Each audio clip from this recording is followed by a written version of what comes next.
First Date Follow-Up. Powered by the Advocates Injury Attorneys. Online at advocateslaw.com. Because it's Christmas time, we're counting down the 12 first date follow-ups of Christmas as voted on by you. Yeah! We count down all the way to the number one first date follow-up that you voted on. Jessica is on the phone today for a first date follow-up, and she's getting ghosted by a dude named Chase. So we're going to call him in a little while and see if he'll tell us why he's ghosting her and maybe get her another date. But first, Jessica, how long has it been since you heard from Chase? Hey, so it's been about a week since I texted him. He responded the first time, but since his first response, I haven't heard anything back. Okay. How did you guys meet? And then what was that date like? So we actually met at a club. And honestly, it was like more of a rave than a club. And I don't even go out that much. So I was just like letting loose after a long week. And I was dancing next to him. And we were both just having a good time, not really talking. And then I bumped right into him, but he caught me before I fell. Hallmark movie. Yeah. Very romantic. I looked up at him and I smiled and I was just like immediately smitten. He was so gorgeous.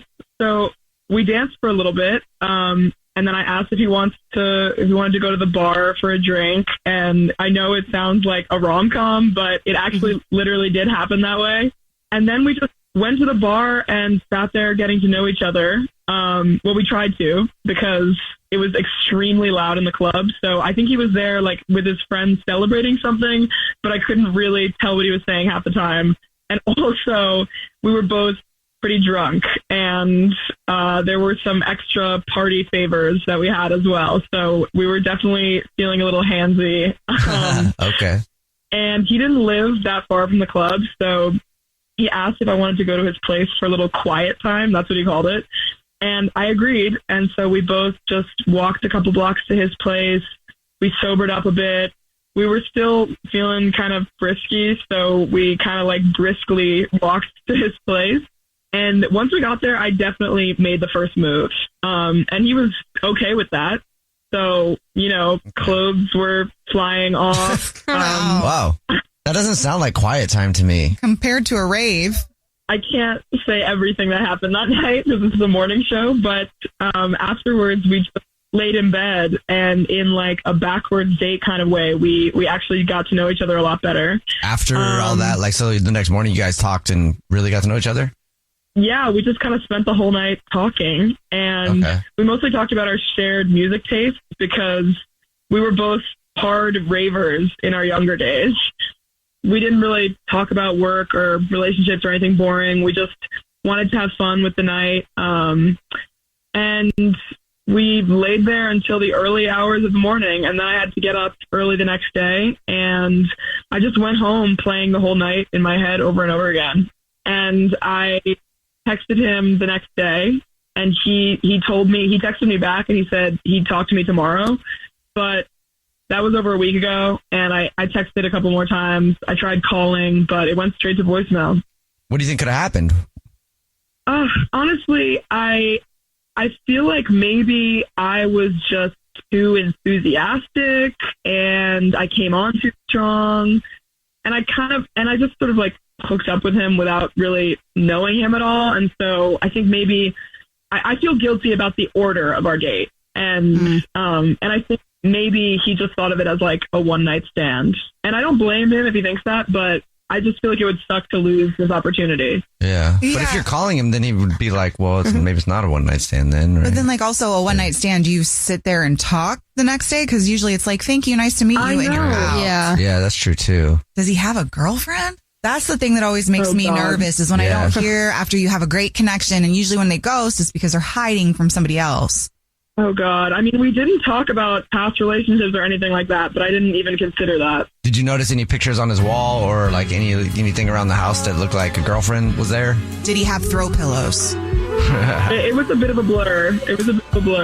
Okay. All right. Well, yeah, we'll see if we can figure it out for you. We're about to call him and see if we can figure out why he's ghosting her. But first, Jessica, why don't you refresh everybody's memory about your date with Chase? Yeah, so I bumped into Chase at the club. We had a very immediate romantic connection. We hung out at the bar for a little bit before going back to his place. We were both pretty drunk. And then I stayed over. we did things, and then we spent the early hours of the morning talking, and then we had a great connection. I left, I texted him, and I haven't heard back from him in a week. Okay. Well, we're going to call him right now and see if he'll tell us, and then maybe get you another date. Are you ready?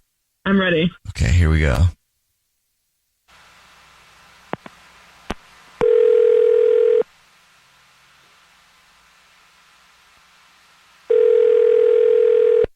Hello. Hi, may I speak to Chase, please? Yeah, this is Chase. Chase, how are you, man? My name is Jubal, and this is a radio show called The Jubal Show. Hi, Chase. I'm Nina, also on the Jubal Show. Hi, and I'm Victoria. What's up, guys? How are you? Good. Have you heard of the show before? In passing, I was out once and someone was talking about you guys' show. I had never listened to it, but I've heard of you guys. Yeah. Okay. That's good. Sweet. Well, we do a segment on the show. It's called the First Date Follow-Up. What that is if you go out on a date with somebody and then you end up ghosting them, that person can email us to get you on the phone and ask why you're ghosting them. Okay. All right. And we got an email about you from somebody named Jessica. Wow. Okay. Yeah, I know her. Okay. And Jessica told us a little bit about your date and said that you haven't gotten back to her and she's curious if she did something wrong or why you're ghosting her. This is funny. I'm flattered by this entire thing, to be honest with you. I didn't think she would go to do this on the radio. But, here we are. So I didn't call her back because it just seemed like, she just seemed too much of a party girl for me. Oh, okay. I'm someone who doesn't really go out much. And when we had met, that was really the first time I'd gone out and did anything in about a month or so. And look, Jessica is great. She's gorgeous. It definitely felt like I was in some sort of romantic comedy situation, like a movie. Yeah. She bumped into me and like, oh, look who it is type thing. And it's like a Matthew McConaughey movie or something. She fell and you picked her up and then the music stopped and. Yeah, she fell into my arms and she was falling and I grabbed her arm and was able to kind of catch her from hitting the floor. But, her defense, she was drunk. I think to say she was trashed was pretty fair. But she seemed like it was an everyday situation as far as that. And I'm not judging her at all. We've all kind of been through these situations at clubs and I get it. But I'm usually not that fun. I think I came off of like a super fun guy and I'm pretty boring and low key. We did go back to my place. I was kind of barely hanging on there. We had a few drinks, obviously. She, on the other hand, incredible energy. Like, wow, she was really hanging onto my arm, just kind of being all over me, which I kind of liked. Obviously, we kind of, did some things. I didn't text her back saying it. I feel bad, now that I'm saying it out loud, to be honest with you. So you're quite literally ignoring the signs from the universe to talk to Jessica, who fell into your lap. Yeah. Is what it sounds like to me. Because you feel like you can't keep up with her? She's got incredible energy, and I'm sort of an introvert, and I was having a few drinks that night, so I was very eased and just kind of feeling myself a little bit. I'm not that guy usually, and I don't go out much, and the drinks are flowing, and then she kind of comes into the world, and we just had a good night that night. And that's all you know about her, right? Yeah, pretty much. We didn't get too deep in the conversation. In your head, you just picture someone who's just like bouncing around and always on the go and has to be out places and doesn't ever want to be home. Like, I don't know why you think that wouldn't work. I just think that she's someone who kind of bounces around, goes out a lot, parties, probably has a high-end job, probably goes out 4 or 5 times a week, probably drinks a lot, which is totally cool. And I understand that probably goes to a ton of concerts and raves and whatever. I'm just not that guy. Okay. All right. Cool. You're making assumptions, but yeah. I mean, you might as well ask her yourself. Good point. Chase, you can ask her yourself because she's actually on the phone and has been listening this whole time and wants to talk to you. Hi. Oh, boy. Dude. Hey, Jess. You are not going to believe this. I am literally a librarian. What? What? I swear, I never go out. I never go out at all. No, I understand. Jess, there's no way you're a librarian. I don't think those even exist anymore. I appreciate what you're doing, of course, but Oh my God. I'm super low key, so it's just no. I understand it. You don't have to lie about it. What? We still exist. I'm literally a librarian. I'm not kidding. Time out. So you actually, I'm just genuinely curious, you actually work at a library and a librarian? That's what it is. Yes. I went to school for this. I am not making this up. I've never met a librarian before. You guys didn't hang out at libraries? Well, I mean, yeah, when you're in the library, but like in like outside of their natural habitat. Oh, okay. That's cool, Jessica. Yeah, thanks. Jess, I guess, because usually librarians are boring and introverted too. So what are you doing? How did we meet at a club? Like, how did that even happen?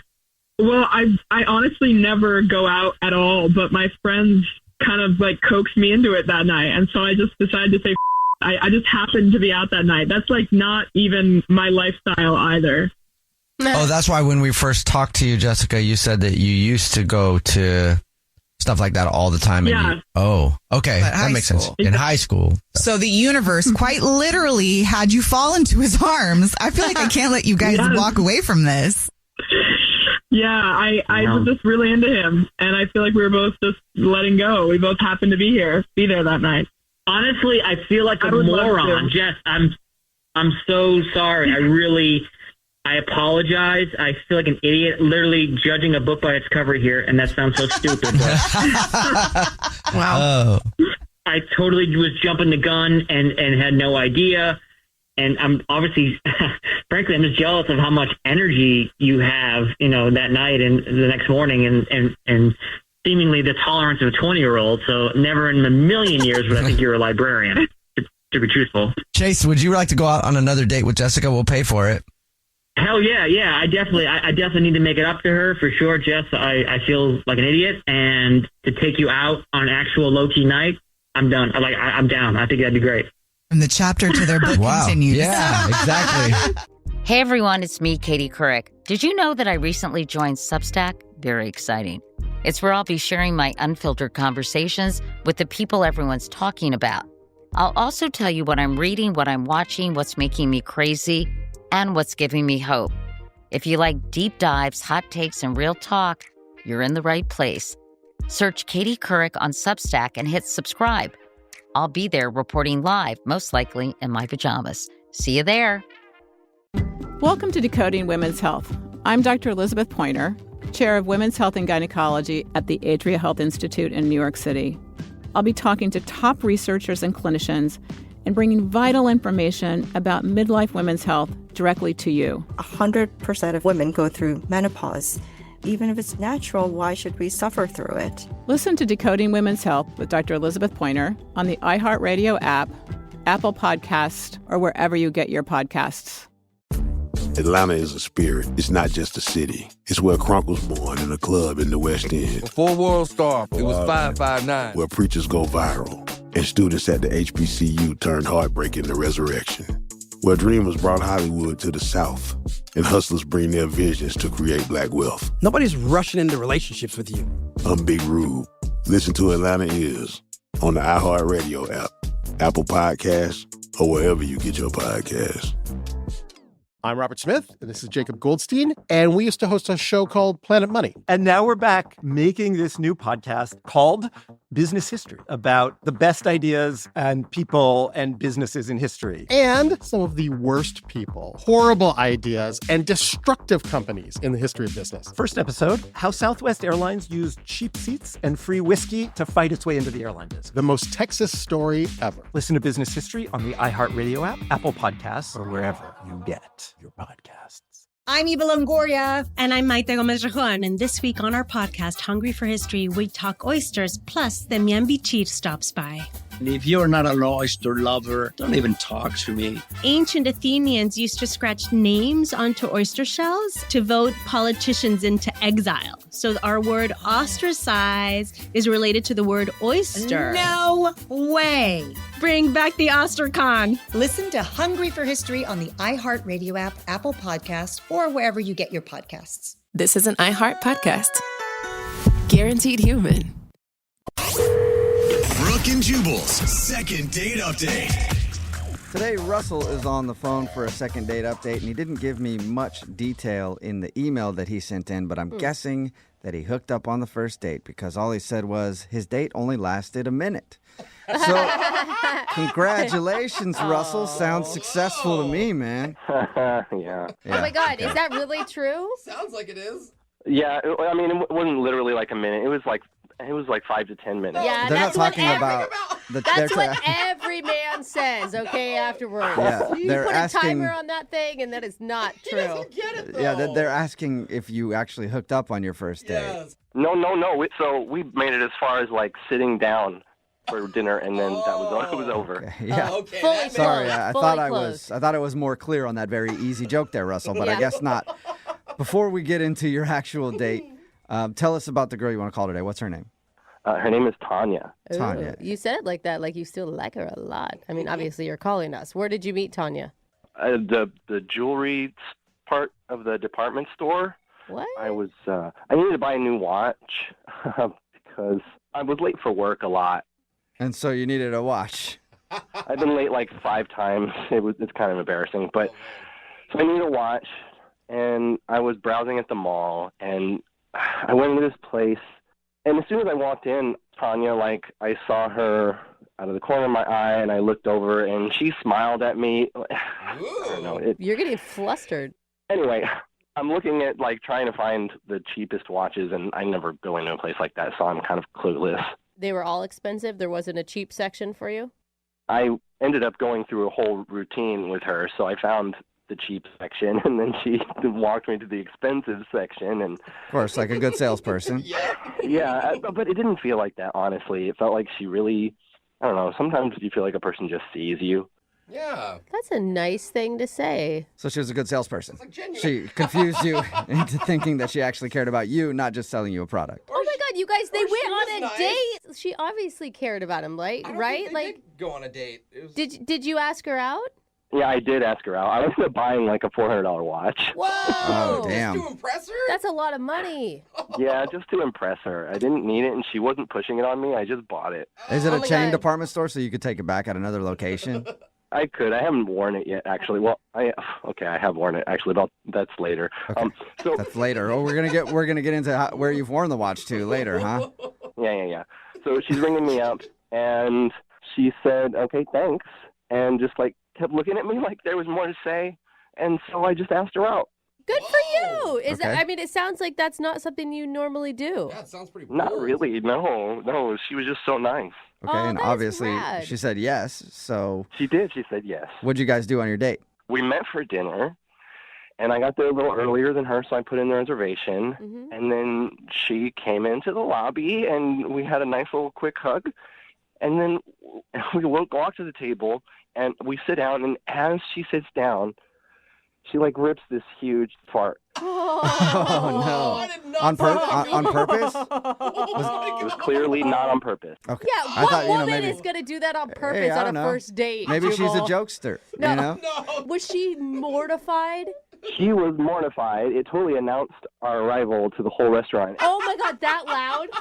That was that bad, huh? Dang. Oh, it was everybody turned and looked. Oh, wow. Oh my God, I feel embarrassed just hearing this story. Oh, that's funny. Oh my God. Is that why she left? You said she left right away. She excused herself to the bathroom right away before I Did you- even had a chance to say anything. Yeah, that's what I was going to ask you. Did you call attention to it?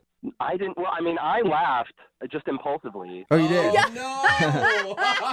because I didn't think it was going to make her run away screaming. But in retrospect, it was clearly kind of a mortifying moment. Right. How is that in retrospect? That should be like very clear in the moment. If you're farting when you're sitting down and the restaurant turns and stares at you. To be fair, when somebody farts, you laugh. That's just kind of the first thing that Oh happens. my Yeah, God. it does just kind of But happen. you should have claimed it Dude, yourself to say I her. know, but Well, like, I didn't think it was a big deal. Anyway, she clearly did.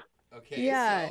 So she went to the bathroom, and I'm waiting, and she just never comes back. oh, poor girl.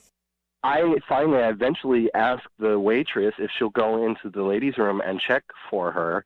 And so she went and checked, and she wasn't there, and I Oh. never ordered dinner, and I just left, and I felt like an idiot. Oh, that's All right, so sad. a bad fart killed your date. Oh, man. Why haven't you gone back to the department store to check on her? Well, not check on her, I guess. Ask her out again and tell Yeah. everything's like, are you okay? That sounded really unhealthy. No, I've gone back, And a couple times she wasn't working, and then there were a couple times where she was working, and she was busy with customers. And I was like, one time I like hid behind a rack of clothes, and That's weird. anyway, I didn't know what to say. What am I supposed to do? Go up to her and be like, "Hey, it's okay that you farted?" Yes, Yeah, I yes, think that's so. exactly what you should say. Absolutely. Loudly in front of everybody. You've got to address the elephant in the room, right? Well, because what am I supposed to do? Just like in front of all the other customers say that, or? Well, I know you ask her like, "Hey, do you have a second to talk?" And you guys walk off the sales floor somewhere else. I don't know. Yeah, I guess, but it was just, I don't know. Maybe I was embarrassed myself, and I don't know. It kind of took a lot just to even ask her out in the first place. I just hope she doesn't feel like mad at me because I laughed or. Yeah. She might. Maybe that's why she's not calling you back. All right, we'll play a song and then come back and call her and get your second date update, okay? Great, thanks. Yep, hang on. Moving 92.5. Brooke and Jubal in the mornings. Second date update. Right in the middle of a second date update, and if you're just joining us, Russell is on the phone, and he wants to call Tanya. He met her while he was shopping for a watch at a department store, liked her so much that he actually bought a $400 watch, and then asked her out on a date. She agreed to go on a date. They met for dinner, but the date didn't last very long. Am I forgetting an important detail? How could you forget? That's right. She farted very loudly while she sat down at the table, then excused herself, and that's the last Russell has ever heard from Tanya. So we're about to get her on the phone and find out if the fart is the reason that she's not calling him back.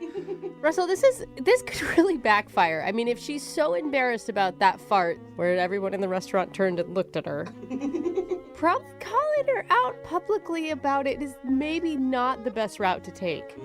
Well, we're doing it now, so. Okay. I hope that we can make her feel like, hey, totally normal body function, not the best timing. You shouldn't be embarrassed, right? That's our goal here. Exactly. That's the primary goal. Okay. Make her feel okay. And then the secondary goal, if I get everything I want, would be that she would go out with me. Yeah. Because I really liked her. Maybe if you get enough dates, you can get her back to your house and she can fart on your couch while you're watching Netflix. All right, I'm going to dial her phone number. Here we go.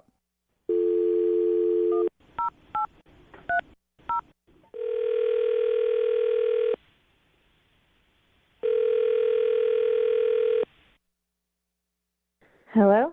Hi, is this Tanya? Speaking. Hey, Tanya, how are you? This is Jubal from the radio show Brooke and Jubal in the morning. Okay. How you doing? I'm doing okay. What can I do for you? She's like, how did you get my number? I'm calling you today because one of our listeners sent us an email asking if we could get you on the phone. What? Mm-hmm. Yeah, we do a segment on our show called the Second Date Update. That's where if you go out on a date with somebody and then don't call them back after, they can email us to get you on the phone and see if we can find out why. And we got an email from a dude named Russell. Oh my God. No. Yeah. No. Yep. No, we did. I don't want to. We got an email from Russell. I can't believe. Okay. You know what? I don't want to do that. If you could just stay on the phone for a second, hold Tanya. On. Tanya. Hear us out here. Honestly, it's not bad. It's not bad. Hello? Tanya. Hey, Russell. Hey. I think Tanya hung up. No. Should I call her back? She's that embarrassed over a fart? Oh, no. Well, I'm going to call her back. Maybe you shouldn't. Yeah, no, I'm going to call her back and see if we can get her on. I'll try again. Hang on.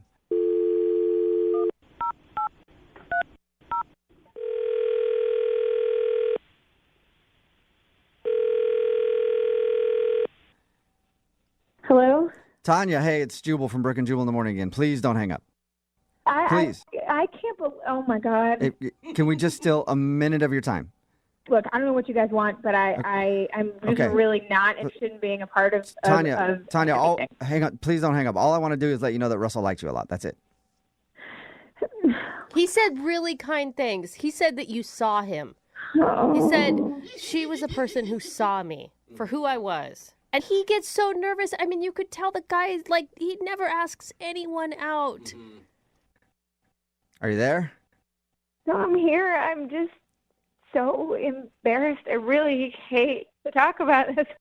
I understand that, Tanya. We did hear about your first date with Russell. Oh, my God. Understand that it's an embarrassing thing.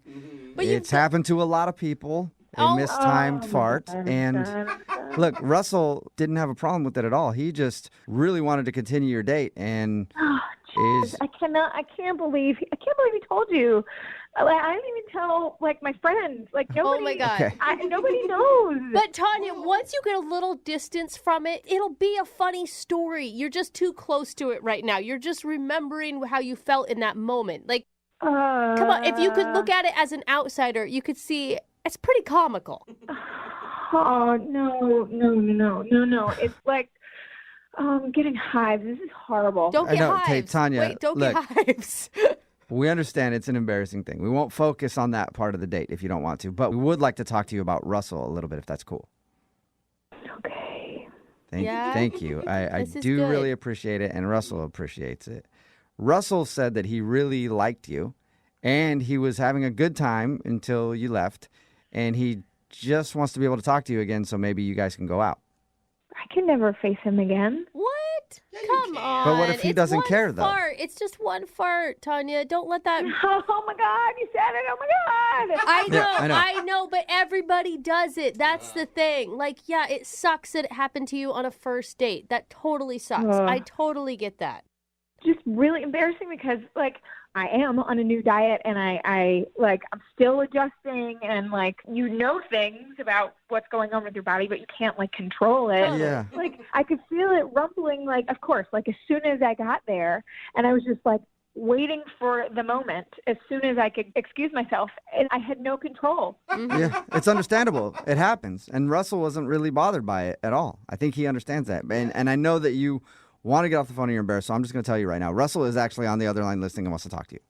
No. Yes, he is. It's a good thing, Tanya. It's all good. It's fine. Oh, my God. Yes, Tanya, I'm here. Please don't hang up. Can I talk to you for a minute? Are you kidding? Is this really happening? Yeah. Listen, first, I'm really sorry. It was clearly a mistake to do this to you and put you on blast like this. So I'm sorry about that. She doesn't have words. But second, I just want to say that I think it couldn't be any less of a big deal that you passed gas a little in the restaurant. Okay, all right, there he goes. I just want to erase this, erase it entirely. I can't believe. I just don't think it was as bad as you think it is. Maybe, Russell, talk about other things besides that moment right now, how much you like her. I like you a lot. We had, we had great conversation, and mostly it was in the store, and then we talked for a few minutes in the lobby before we sat down. You're so nice. You got such a lovely voice. You're so pretty, and even though people looked, I don't think anyone cared or... Oh, my God, people looked? Are you serious? Well, yeah, it was pretty loud, but... Oh, my God. But everybody does it, Russell, I just don't know. I don't know if after you've, seen me in this moment that, that embarrassing moment where I have to run and leave a restaurant. Okay, look, it's clear that you have misgivings about it, and I respect that, and I don't want to pressure you into anything. The last thing that I would say for myself is that I believe that if you gave me a chance and just opened yourself up to disappointment, that I would surprise you and I could be good to just to go on a date and see from there. Oh my God. Oh. I just don't think you should feel bad. I have farted on plenty of dates before. And, usually I find a corner or something. Sometimes I do it just to make people laugh. Really? Well, yeah, okay, but that would have been intentional. You haven't ever done that in front of a restaurant full of people where everybody apparently saw and heard and were laughing. Honestly, Tanya, I might have. I mean, I never tried to fart at a restaurant, but if I have accidentally, I'd probably just say excuse me and move on. I really didn't try. I'm sure you didn't. I know it's clear that you didn't. But if you did, I'm saying I wouldn't have cared. Yeah, listen to him, Tanya. And the thing is, you've already gotten one big relationship hump. You've been through that already. You've had your embarrassing moment. That's a good way to start because you can make it through those things. And Tanya, if it helps, I will fart right now. That's actually, if you can fart on cue, Russell, that's impressive. Is that possible? You want me to? Will you? Will you? No. I will if you want me to. She's So now you're laughing. Yes, See? yes, Tanya. Is that a yes? You want him to do it, or is that like? I'm serious. I'll do it right now, like on the phone, but I need consent. Consent. Yes, you have everybody's consent. I think Tanya's laugh is consent for you to fart if you think you can right now, Russell. Okay, here it goes. Wish me luck. We're doing this? What the? What Oh my God! was that? Did you hear That it? was a squeaker. Was that a fart, or you got some balloons lying around your place that you just let some air out of? I'm pretty sure that was Stinky. No, it was. I had to push really hard, but I got it. That had an interesting sound to it. There you go, Tanya. Now Russell has farted for everybody who's listening to the show right now to hear. Yeah, so now we're even. It's totally cool now. I cannot believe you actually did that.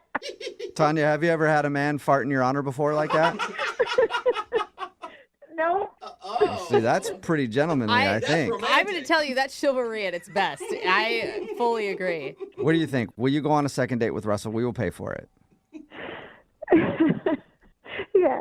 Yay! Yes. Hey! Oh my God, she can barely get the yes out. She's laughing so hard. Congratulations, Russell. You got your second date. Thank you, Tanya, for giving me a second chance. Oh my God. I didn't know farts could be so romantic. I'm like really wrapped up in this. This is like the weirdest call I think I've ever had in my entire life. I would hope so. Well, I hope you two enjoy your next date. Thank you. I'm sure I will. Yeah, well, I'm sure you will. And Tanya, now you have somebody to go out with you, and you can blame farts on whenever. So it's all good. Brooke and Jubal in the morning. A text in at 78592 says, so she farted in a restaurant full of people, and he farted on air for at least 9 people. Still doesn't seem equal. And I agree with you on that. It's Brooke and Jubal in the morning, talking about today's second date update. If you missed it, this dude Russell wanted to call Tanya. Another classic case of fart and flee. Tanya accidentally farted while they were on their first date at the dinner table. She then excused herself and left and was obviously very embarrassed. That's why she wasn't calling him back. Yeah. Russell tried to show her that he was cool with the fart, and farting's not a big deal. He even farted over the phone to try to convince her. Yeah, it wasn't the most impressive fart, but he was able to do it, and that won Tanya back over. So they decided to go out on a second date. Remember, I like the text that says, this is the most wholesome second date update you guys have ever had. Yeah. Remember, if you want to do a second date update, all you have to do is email the show, and we will call the person who wouldn't call you back. Brooke and Jubal's second date update. A lot of romances start in the office. I know for me, I've had a year-long fling with my desktop computer here at work. We've become very close. At first, it was a little hesitant to search all the things that I wanted it to search, but after a while, it was finding everything that I needed at full speed, and now I'm here all hours of the night, just hanging out with my desktop computer. That is company property, sir. I love that thing, and it loves me. Man. Don't love it anymore. I bet IT loves you, too. And Oscar is on the phone today to do a second date update, and apparently he also has an office romance, but unfortunately his office romance isn't as successful as mine and my computers. Of course. Because his office romance isn't calling him back. What's up, Oscar? Hey, how's it going, guys? Pretty good, man. Do you work in the same office every day with this girl? Well, yeah, we're basically across the hall, you know. Oh, my gosh. Awkward. So that's awkward. And you guys went out on a date together? Yeah, she started like a few months ago, you know. Okay. Oh, so she's new there. Yeah, she's just super cute, you know, and she just got this like awesome laugh, and it sounds stereotypical, but like, I just kind of fell for her. And Okay, wait. Before we get too far into this, how does your company feel about inter-office romance? Like, are you going to get in trouble? It's a pretty loose office, so I mean, there are a couple people right now who are dating each other, so I mean. Okay. It's almost like you work at a restaurant where everybody hooks up with everybody. That's what it sounds like to me. Every time I've ever worked at a restaurant, everybody's dating everybody. Okay. So how did you finally ask this girl out? Well, ever since she started, like, it's been one moment after the other. I'm trying to find a way to ask her out, and, you know, there would always be something in the way, like she'd be talking to a coworker or something, and finally I was just minding my own business in the break room, and she was talking to another worker about she always wanted to go ice skating, but she's never gone. And the next day you showed up at work with ice skating gear on. Like, oh, weird. I didn't know you were in ice skating at all. That's strange. I wear this stuff sometimes because you never know when an ice skating rink is going to just break out somewhere. Very low-key way of doing it. It was close. I mean, Yeah. Okay. So what'd you do? Interrupt her conversation with another coworker and said, "I'll take you ice skating"? No, I played it cool, and later in the day, I did find some time when she was by herself, and I went up to her, and I was just like, look, I overheard that you wanted to go ice skating, and, would you want to go with me? I can skate, and I think it'll be a fun time. And she actually said yes. Nice. Okay. Yeah. Are you into ice skating? It's not my, I've done ice skating, but I know how to skate. Okay. And, Okay. I think it's a great first date. I totally agree. Anytime you can do an activity with somebody, it's always a good time. And how did it go? So we ended up going that weekend, and, she fell a couple times. I helped her, and, Oh, so romantic. it was, there were moments, it just seemed like a really good time, and it just felt like romantic. It was nice. Okay, Oh, but that's she's really but that's she's a not sweet update. but she's not calling you back, right? Yeah, she's not calling me back, and she's not talking to me at work, so I don't know. Yeah. So clearly you did something wrong if she won't even talk to you at the office. Yeah, and I'm racking my head. I feel like there's maybe one thing that could have happened on the date. That's the only thing I feel like. Okay. What was it? What was the one thing? So I've skated a lot, but I'm not the best skater. Mm-hmm. And, I was skating, she was keeping her balance, and I started to fall down, and I accidentally grabbed her hair, and we both fell down together pretty hard. Dude, you Ow, took her so down you by her hair? That Snatched her by the hair and threw her to the ground. It was an accident. It was an accident. But still. What did she say? Was she like Got thrown to a the little ground? too aggressive, sir? She was hurting, and as was I. But by the end, we were laughing. Okay. She didn't think that you just were skating behind her and were like, screw this. You know what? I never did have my chance to play hockey. Let's get a little rough right now. She knew it was an accident. Okay. So I feel relieved. I'm glad it wasn't extended awkward. But That doesn't seem like a reason not to call somebody back. It's actually pretty funny. yeah, no, totally. I couldn't agree with you more. I feel like that's the only weird moment that I can think of that could have been, a deal breaker. But What was the end of your date like? Did you guys kiss? Did you make more plans? so at the end of the night, I took her back to her place, and at the door, I got a goodnight kiss on the cheek. That's Okay. a Cheek kiss, all right. That's still a positive. Yeah, definitely. Yeah. Okay. And you said that she's not even talking to you at work? Yeah, it's last few days have been kind of weird. There was actually this one time I walked into the break room, and she straight up turned around and walked out. Oh my gosh. Oh, wow. That is So you must have done bad. something bad then. I don't know what I did. I really need to know what I did. I'm like, I don't know. Yeah. Dude, you need to repair this for a lot of reasons, not just a second date reason. Yeah, I just want to make sure things are okay. And So even if you don't get another date out of this, at least you hope that we can make things cool between you guys so you can still work in the same building. yeah, and at least I can find out what's wrong with me if there's a big deal. I don't know. All right. Well, play a song, come back, call her, and get your second date update, okay?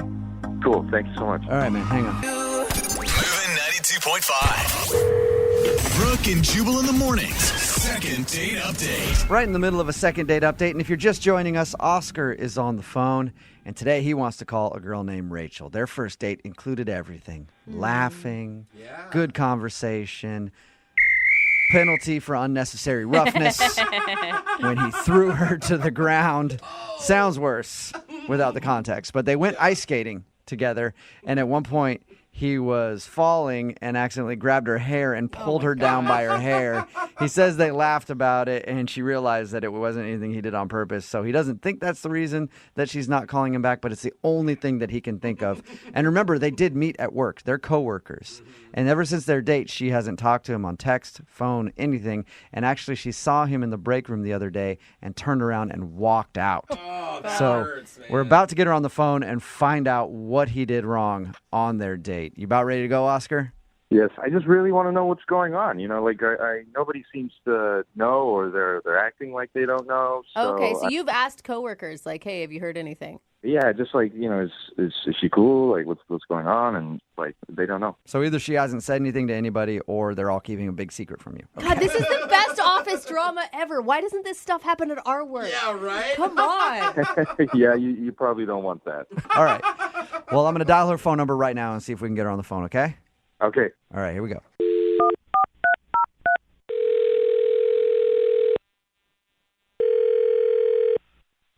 Hello? Hi, is Rachel there? This is Rachel. Hey, Rachel, how are you? This is Jubal from Brooke and Jubal in the Morning. It's a morning radio show. I'm not familiar.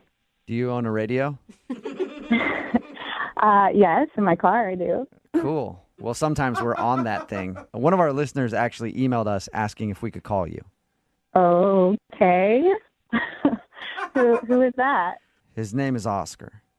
Oh, my God. Oh, my God, you were so excited leading up to it. And Oscar told us about how he finally got up the nerve to ask you on a date the other day.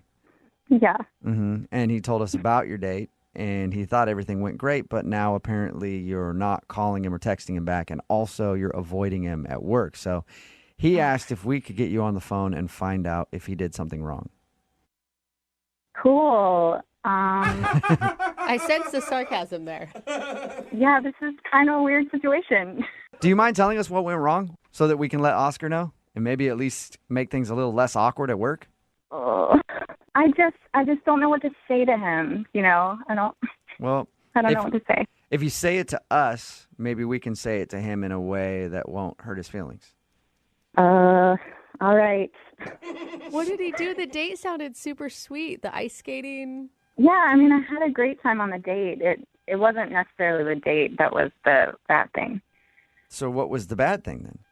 Well, you know, we work in the same office, so I just kind of found out some information about him that kind of freaked me out a little bit, to be honest. Oh, my gosh. Shut up. You heard office gossip about him? I did. Uh-oh. From who? Was it someone that you consider like a friend, or was it someone who you think would be jealous that you guys went out? No, it's my friend, and she's happily married, so I believe her. So what was the office gossip? I don't want to tell you guys because I don't want to embarrass him if it's not true, you know? Come on. Well, like I said, if you tell us, maybe we can find a creative way to tell him that doesn't make it super strange. Plus, if there was something going around about you at the office, you'd want to know. So at least you could clarify whatever it is. That's true. So, you know, all of our coworkers knew we were going out. Mm-hmm. So, of course, when I came back, my one friend's like, how did it go? And I was just telling her it was good. It was a nice date. Yeah. Okay. And? And then she, of course, started asking more detailed questions. And she said, did he do the thing? Did he do the thing? Wow. Whoa. Sounds like he's got quite the reputation. Yeah, he has a thing. I don't know about Oscar. When Oscar takes ladies out, he does this thing. Did he do it to you? He's done it to all of us in the office. No, it wasn't like that. It wasn't that. So what's his thing then? Well, I kept asking her, and she said, well, did he do the hot cocoa thing? This is sounding even worse and worse in my mind. Or better and better, depending on what you like. I mean, I don't know. Whatever I your could get down flavor with is. some hot cocoa. That's true. I mean, it goes with the date. So I'm like, oh, no, we didn't have any hot cocoa. And she goes, no, did he bring the cups? The cups? And so apparently, oh, my gosh, I don't want to tell this. Apparently, he has been collecting, you know, those plastic cups in the break room where you get coffee and stuff. Mm-hmm. Yeah. He's been collecting the ones that I'm drinking out of, like when we'll have a nice conversation at work, and writing the date on the cup. Yeah. Weird. He's been collecting your coffee cups? Yeah. Oh, my gosh. Okay, so what was the hot cocoa thing? I mean, that's weird already, but... Yeah, I think he was going to, like, serve us hot cocoa out of the cups that he collected and, like, show them all to me. Weird and unsanitary. Yeah, right? I know. So wait, was she not freaked out by this? She thought it was going to be something cool? I mean, She thought it was cute. I mean, she Wow. also thinks he's like sweet teddy bear Oscar. You know, she's good friends with him. So. Okay, so in her mind, he can't do anything creepy. Right. She's like, oh, he's showing his affection. But to me, I'm like, that's a little weird. Yeah, it's basically like taking locks of your hair. Exactly. Right. It's like taking my DNA. Maybe he's trying to create a new you in a petri dish in his apartment somewhere. Come on, You know guys. what? Maybe that's the gossip going around. Come on, though. If you backed up and you took her criticism of who he is, he's obviously a nice guy. It sounds nice, but at the end of the day, he's literally going into the trash can and collecting the coffee cups I drank out of. Okay, Yeah. I know. I'm Yep. trying to spin it for him, but I don't know that I can. I know. I don't think anybody can. I wonder if Oscar can even save himself. And Rachel, I do have to let you know that you did actually say it to Oscar because he's on the other line Oh my listening God. and wants to talk to you. No, you guys. Yeah. Oscar, are you there? Yeah, I'm here. Oh, Oscar. What's up with the cups, man? Oh, he's so embarrassed, you guys. Don't make it worse. I can't believe they told you about it. I mean, they ruined everything. I mean, they ruined the surprise. I mean, it would have been weird anyway. It's like either way, it would have been kind of creepy. I feel like if you had just seen it, it wouldn't have been as creepy. Like hearing it from someone else, yeah, I get it. It might come off creepy, but it was going to be a whole thing. I was going to, lay the cups in a certain way in a presentation. There were going to be candles. It was going to be super romantic, and it was like kind of a literal trip down memory lane. For us. Oh, my God. But we don't have that many memories. Not that you know of, Rachel, but it sounds like Oscar has a lot of great memories. That's my point. Like we have memories. Each cup is a memory, and every cup has. I wrote down what we talked about, and that's it. Okay, so how many of the cups do you have? It's not that many. I mean, it's like 12. 12? Did you say 12? 12? Yeah. I don't even remember having 12 conversations. Like, we don't even know each other that well. Oh, my God. Oscar. I mean, I get how it could be sweet, but do you also kind of see my point of view? Yeah, I know. I totally understand. I realized that it would be weird, and that's why, I was just taking my time. I was going to show you in a couple days' time. I mean, that was the plan. I just don't even think that's, like, enough time to show me something like that. Like, it's just creepy. Yeah, Oscar, you only show somebody when they're 2 years in and they're already so invested that they can't leave because you're a weirdo who collected their cups. You guys just don't get it, okay? I mean, I still think it's a very romantic gesture. I think that it shows, like, an attention to detail that someone really, cares about you and like, isn't just, like, trying to do, like, a light, casual thing. And It's a little misguided, but he did, like, for months think that you were awesome and try so hard to find his in to even ask you out. And for me, like, each cup, it's not just a piece of plastic. It's a memory, that we shared and that we talked about stuff, Somehow, Oscar, this is beginning to be romantic for me. Like it's morphed from being really creepy into like, okay, that's kind of sweet. He's trying. At least he's trying. Do you agree with that, Rachel? I mean, Oscar, you're a great guy. I wouldn't have agreed to go out, but isn't there, like, another way you could have done it than digging my dirty cups out of the trash? I mean, I could have, collected your staples or something. I mean, I just feel like a cup has an energy to it, something that, just signifies that, that it's a moment, It's been held. Yeah. It's been touched to her lips. It's gone from creepy to sweet back to being weird, Oscar. Yeah, it has. I'm trying. Rachel, would you like to go out with Oscar for a second date? We will pay for it. I don't think that he's like a weird, creepy dude. I think that he's just a little misguided in the romance department. As long as the cups are the only thing you're collecting, for real, though, Oscar. Yeah, that's true. If you just don't bring any mementos, like, I feel like I'd be open to kind of a normal, like, dinner date or something, maybe. If it's a second day with you, I will let go of the cups. Wow, that's a big commitment, Rachel. I mean, that's months of work right there. Oscar will throw out his creepy stalker cups if you'll go out with him again. I will burn those cups right now. Good man. That sounds creepy to me for some reason. Now he's going to be thinking about when you met and just burning it, Rachel. Yeah, that's kind of like a weird seance. But you know what? I've already made my decision. I'm cool with it. All right. Well, you guys are really congratulations. You got a second date, Oscar. Yes. And Rachel, thank you for your time. Thank you. And start bringing your own coffee mug to work. Brooke and Jubal in the morning. I'm really surprised, but there is a lot of support on the text message board at 78592 for the guy from today's second date update. Somebody texted in and said, I mean, it's weird, but it's also charming. I get the meaning. Every cup of coffee you share with someone is a little conversation that you had. To me, it makes sense. If you missed the second date update, Oscar wanted to call a girl named Rachel. They worked together, and they went out on a date. She wasn't calling him back. He found out the reason she wasn't calling back was after that date, one of her coworkers, a friend of Oscar's as well, let her know that Oscar has been saving every single coffee cup that they've shared together in the break room. Not his coffee cup, hers. Yeah. He grabs them out of the trash can, saves them, wrote down what they talked about, and his big plan was to present them to her on their first date, but he didn't do it. Thank God. And then she found out from a coworker and was like, yeah, that's creepy. Yeah. But once he explained it, she found it kind of romantic. But It here's the sort of thing. is. It made the transition. I'm in support of him, but then when I look at my own history, the more romantic the man, the crazier he turns out being. Well, I think we all know Oscar's crazy, but Yeah. a hopeless romantic nonetheless. They did agree to go out on a second date. Remember, if you want to do a second date update, all you have to do is email the show, and we will call the person who didn't call you back. Brooke and Jubal's second date update. We've been doing second date updates for a long time now. We've pretty much heard every single place you can meet somebody. But we haven't had anybody who's met on Instagram yet.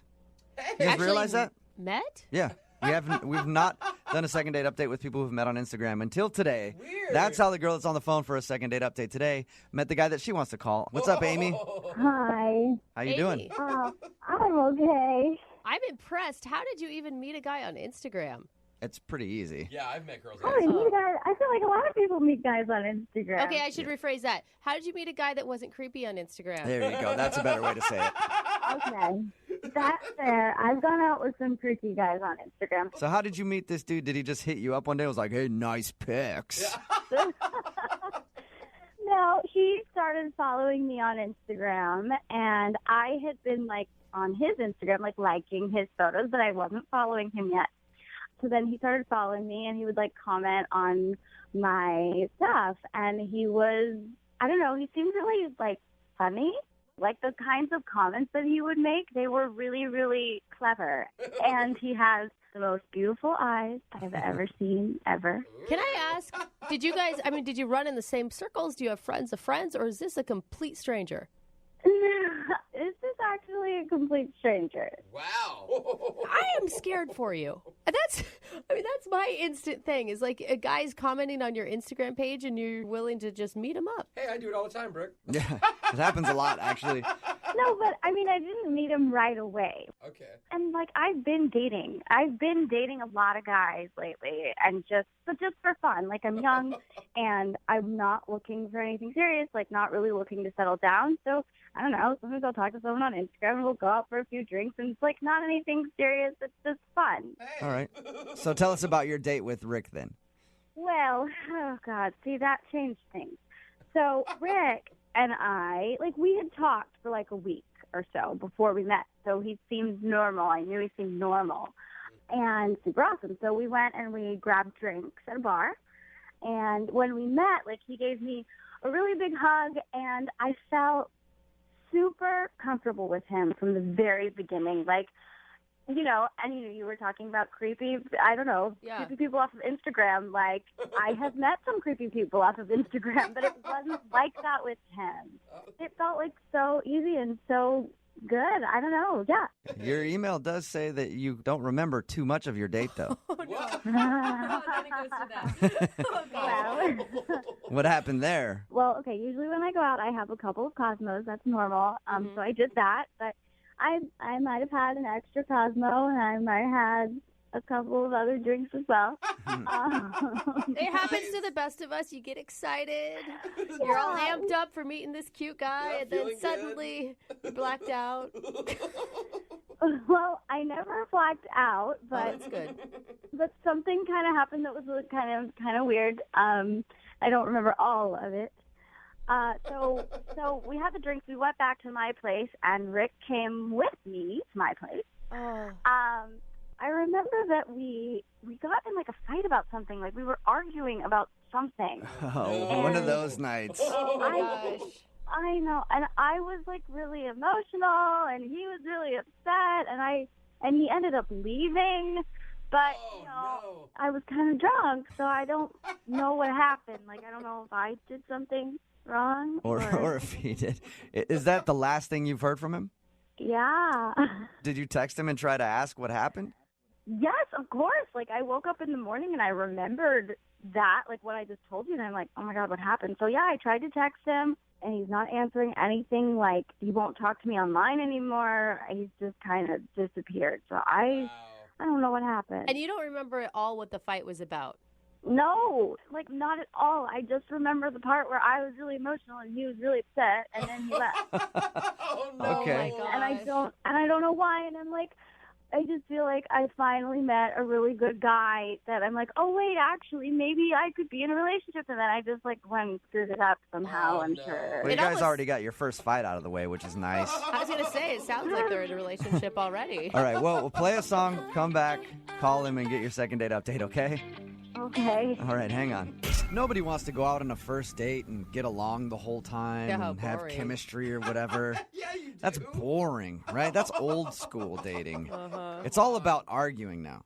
A good first date should include at least one argument and an emotional breakdown, which is why Amy's on the phone, because she had a fabulous date with a guy named Rick. She actually doesn't remember a lot of the evening, but she does remember that they got in an argument at one point. Yeah. She was emotional. He left her place, and they haven't talked since. Amy, why do you want to call him if you guys got in an argument? Yeah. Because, like, up until we got in the argument, we were having a really good time. And sorry, what was the question again? My question was, why do you want to call him if you guys got in a fight on your first date? I really want to know what happened. Okay. Makes sense. Yeah. Are you like an emotional person that often brings up maybe politics or religion or some sort of topic that people could fight over? No, not politics and religion. No. Okay. No. I mean, like, I have my moments just like everybody. Like, yeah. Okay, well, I'll call him right now and see if we can find out what you guys were arguing about, okay? Okay, thank you. You're welcome. Thank you. Here we go.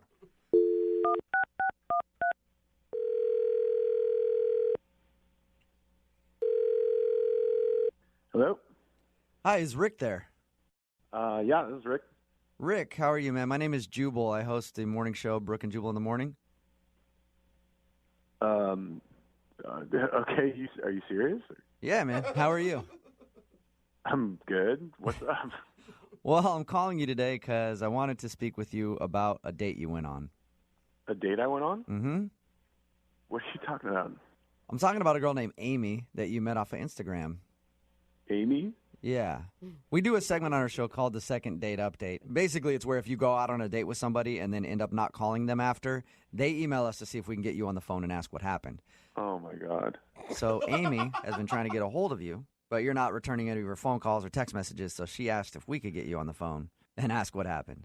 Are you serious? Yeah, I am. You really want to know how my day went? I do. Even more than me, Amy wants to know because she says she can't really remember the last part of it. Yeah, well. She did tell us a little bit about the date and said you guys were arguing at some point, which is a great way to end a date, by the way. I thought it sounded really romantic. Lasting impressions. Yeah, it definitely was not romantic. So what was it? What were you guys arguing about? Do you remember? Yeah, I remember. I don't know if it's okay to talk about it on the radio. Like, I don't know if she would be cool with that or... Well, she kind of has no choice because she agreed to do the second date update, so she wants to know. All right. So I went over to her place, and we were making out in her bathroom. And Your bathroom? That's... Yeah, in her bathroom. Okay. Just kind of like where we ended up. And okay. Things were getting hot and heavy, and, at one point my shirt came off. And then she just kind of turned and she looked at the mirror, and she started, like, freaking out. And she looks at herself, and she's like, oh, my God, I look so ugly. Weird. That's so sad. Yeah, and I was like, no, you don't, not at all. And she didn't, right? Like, she's gorgeous. Okay. So I was like, no, you don't, right? And I'm trying to, like, make her feel better. And she's like, no, I do. And she's, like, working herself up. And I'm feeling really weird because my shirt's off, right? And then as I'm trying to, like, calm her down, she starts to, like, argue with me. Like arguing over whether or not she looks pretty? Yeah, kind of. She's like, no, you don't know what you're talking about. Like, you're lying to me. And I'm like, no, I'm not. Like, you look fine. You look great. You look beautiful. You're like, I was just in here with my shirt off making out with you because I think that you're attractive. Right. And eventually, this kind of, like, half fight turns into, like, a whole fight. Oh, no. Like, she actually was getting aggressive with you because you were telling her that she's, she like, looked getting good. mad at me for calling her pretty. You know what I mean? Okay. Did you think at first she was just fishing for compliments and then it took a weird turn? Yeah, I mean, kind of. I thought that, because, like, sometimes girls get down on themselves, but, like, this was way beyond anything that I've ever seen before. She was just out of control. And so finally she's just like, you know what? Like, get out. What? Oh, my God. Yeah. She kicked you out for calling her pretty is what you're saying. Right. And she kicked me out of her bathroom. And she locks the door behind her. Oh. But my shirt and my wallet were still inside the bathroom. Oh, yeah. So she's in there freaking out. So She's like going ballistic, and she's like sobbing in there, and I'm like, can I get my shirt back, please? Oh, I just want to give her a hug. How long did it take till you got your shirt back? I didn't get my shirt back. Oh. She just opened up the door at one point and then threw my wallet at me and told me to get the out. And I just ran home topless. That sucks. God. All right, well, that was an interesting evening for you. Any chance you'd ever talk to her again, ever? I don't think so. I mean, it was just a little too crazy for me. Oh, that's unfortunate because she's actually on the phone listening to this conversation. What? Yeah, Amy, are you there? Oh, my God. I don't remember that, like, at all. Oh, Amy. Did that seriously happen? Did I seriously cry and then kick you out of my apartment? You've been listening the whole time that I was talking? Yeah, and I, like, don't remember any of that. Like, are you serious? Did I kick you out like that?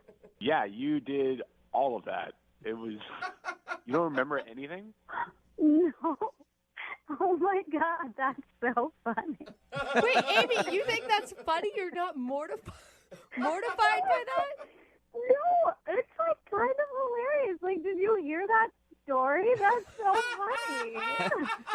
So it doesn't bother you that you were freaking out because apparently you didn't think you looked good that night and he thought you were pretty and that pissed you off. I mean, I think I was just, like, having a moment, I guess. Like, sometimes I have a moment. Like, it's totally me to just, like, have a moment, but then it's fine. Like, you didn't have to leave. You didn't have to leave. I would have gotten What do you mean I over didn't it. have to leave? You threw my wallet at me and then you told me to get the out. Like, you said those words. Oh, my God, I was drunk. We were having fun. Oh, my God. I don't know, Amy. I wasn't having fun. Yeah, if I was at your place and you threw something at me and said, get the F out, I would think that I would have to leave at that point or I would be in trouble with the law. I don't know. Okay, wait, but Rick, did you, like, get a video of this at least? Oh, my gosh, Amy. What? Did I get a video? No, I didn't get a video. Are you serious? You psycho? What? Why not? I could have totally posted that on Instagram. It would have gotten so many likes. You would actually... Amy, this is... thing I've ever heard. You'd actually post a video of you having this freak out online, Amy. Why not? I mean, like, obviously, right now, I think I'm pretty. It's fine. Everybody has a meltdown every once in a while. I'm just like, you know what? Like, if you can't handle me at my worst, you don't deserve me at my best. So it's okay for people to see me like that. It's fine. It's funny. Amy, I gotta say, when Rick was telling this story, I was feeling so bad for you, and I thought we were gonna talk to this, like, horribly, like, lacking self-confident woman that was crying on the other end of the line, and you were handling this way differently than I thought you would. I don't know.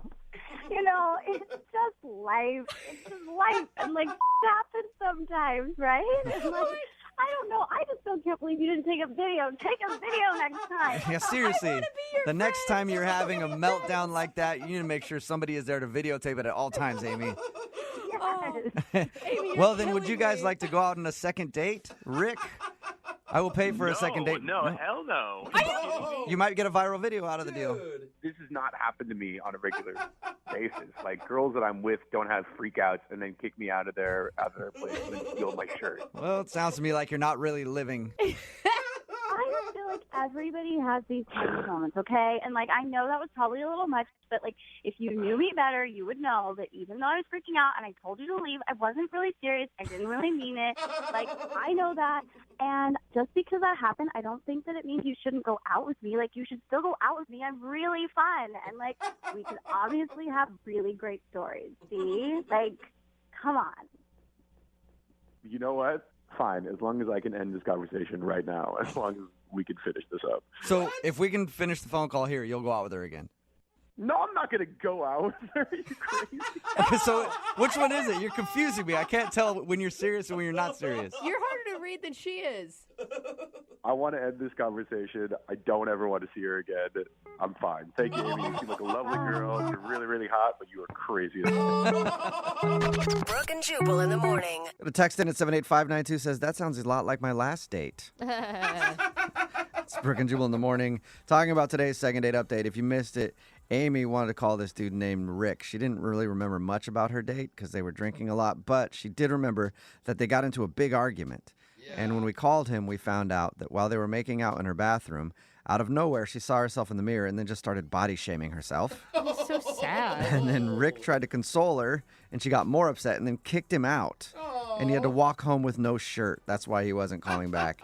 Amy didn't even remember anything about it. She just remembered them arguing and wondered why. And she thought the story sounded hilarious. That, I think, was the most shocking part of it all. Yeah.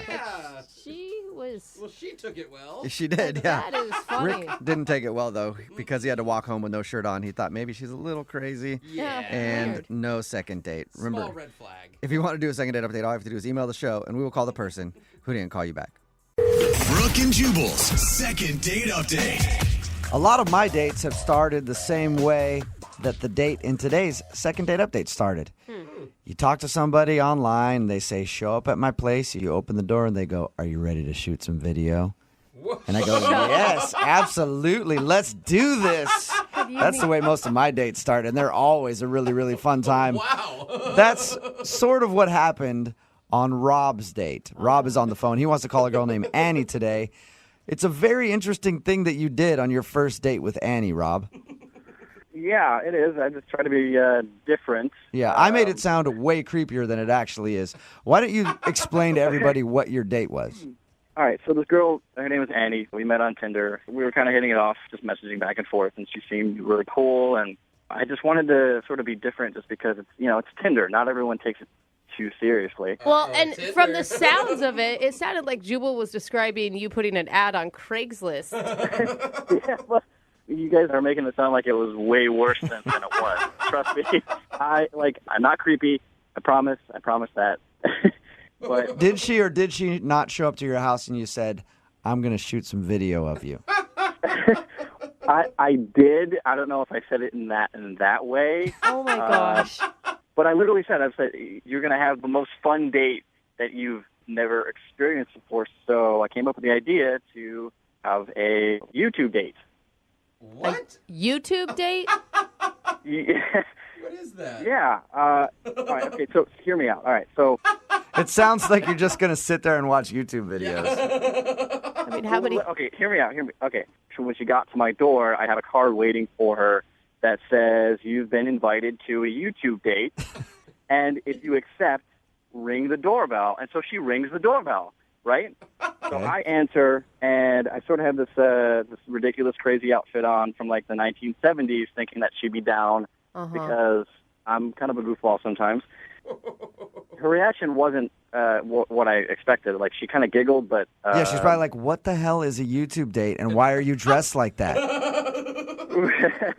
Yeah, she kind of had that reaction, but I told her, I said, the whole point of the date is to make a viral video on YouTube. So What? we can come up with, Okay. like, Wait, slow down here So for that's a what a second. YouTube date is. A YouTube date, I guess, is to try to make a viral video. yeah, absolutely. I mean, I can't be the first person to ever think of this, or maybe I am. And why do you think a woman would want to do this? Viral videos are usually embarrassing. I mean, I just thought we'd have a good time and, have a few laughs. I mean, for the first 20 minutes, it was going really, really well, and she was coming up with all these awesome ideas, and then it just sort of fizzled out, and, like, for the next 45 minutes, we kind of just sat in silence. And Like a really bad brainstorming session. You're like, we got to make a viral video. What do you want to do? And it's like, Writer's block. and then her ideas, and you're yelling at her. Your ideas are terrible. That will never go viral. Yeah, but at least I had cheese and crackers for us to snack on. So that was okay. Why wouldn't you just bail on the idea? I mean, 20 minutes in, just go take her for a glass of wine somewhere. Because the way that we were talking on Tinder is she seemed very outgoing, and I thought she'd be up for it. But it's just, it wasn't what it was supposed to be, and it was very awkward. Sounds like it. And, yeah, I just didn't have a plan B. That was, that's what it comes down to, I guess. So you didn't have a plan B other than a YouTube date, which is a date where you try to film a viral video. Yeah, I guess the way that you're telling me now, and the way that I'm thinking about it, it sounds really stupid, but in my mind, I thought it was going to be freaking hilarious. Yeah. I can see your point, though. You're like, I'm going to try to do something out of the box and different, make her laugh. It's going to be like a crazy scene from a movie where she tells all her friends, he's such a funny, crazy, kooky guy, and then it just didn't work for you, huh? Yeah, and then we would totally get a YouTube video out of it that went viral, and then, we'd be famous. It just didn't work out. So did you ever shoot a video? Yeah, we did, but I mean, it's like it's stupid. It was so dumb. Like, I don't want to. No, you have to. Tell you. Listen, you've already embarrassed yourself with the YouTube date. You might as well tell us what the video is. All right. So the idea that we finally came up with was, the movie Frozen, right? Everyone knows the movie Frozen. Yeah. So we did the song "Let It Go," and we used couch cushions as the mouth. I was the top. I was the top, and she was the bottom, and this is not a sexual thing at all. So you both were holding couch cushions, pretending like it was a giant couch mouth, singing the song of Frozen. Singing "Let It Go," and that is terrible. Yeah. Guess how many views? How many? 7. You are killing it right now on YouTube. It's understandable why that didn't get any views. When you describe it, it's almost kind of funny. Did she have fun? I mean, yeah, in the beginning, I'd say it was pretty fun, but the vibe that I was getting, I'm pretty sure she just kind of wanted to do it just to move on to get to the next portion of the date or to maybe leave. I just want to get this video done so that I can go on about my day and not have to be on this date anymore. How many times have you tried to get a hold of her since your date? I mean, I've tried to contact her and text her a few different times, but she actually hasn't responded at all. And I'm thinking, I mean, did I screw it up with the YouTube date? I guess that's what I'm asking myself, because she's not responding. And I'm guessing that she probably didn't share that YouTube video on, like, her Facebook page or anything. Well, Brooke, I didn't even share that YouTube video, so if you can imagine if I didn't, then it's not my best work. All right, well, play a song, come back, call her, and get your second date update, okay? All right, thank you. All right, hang on.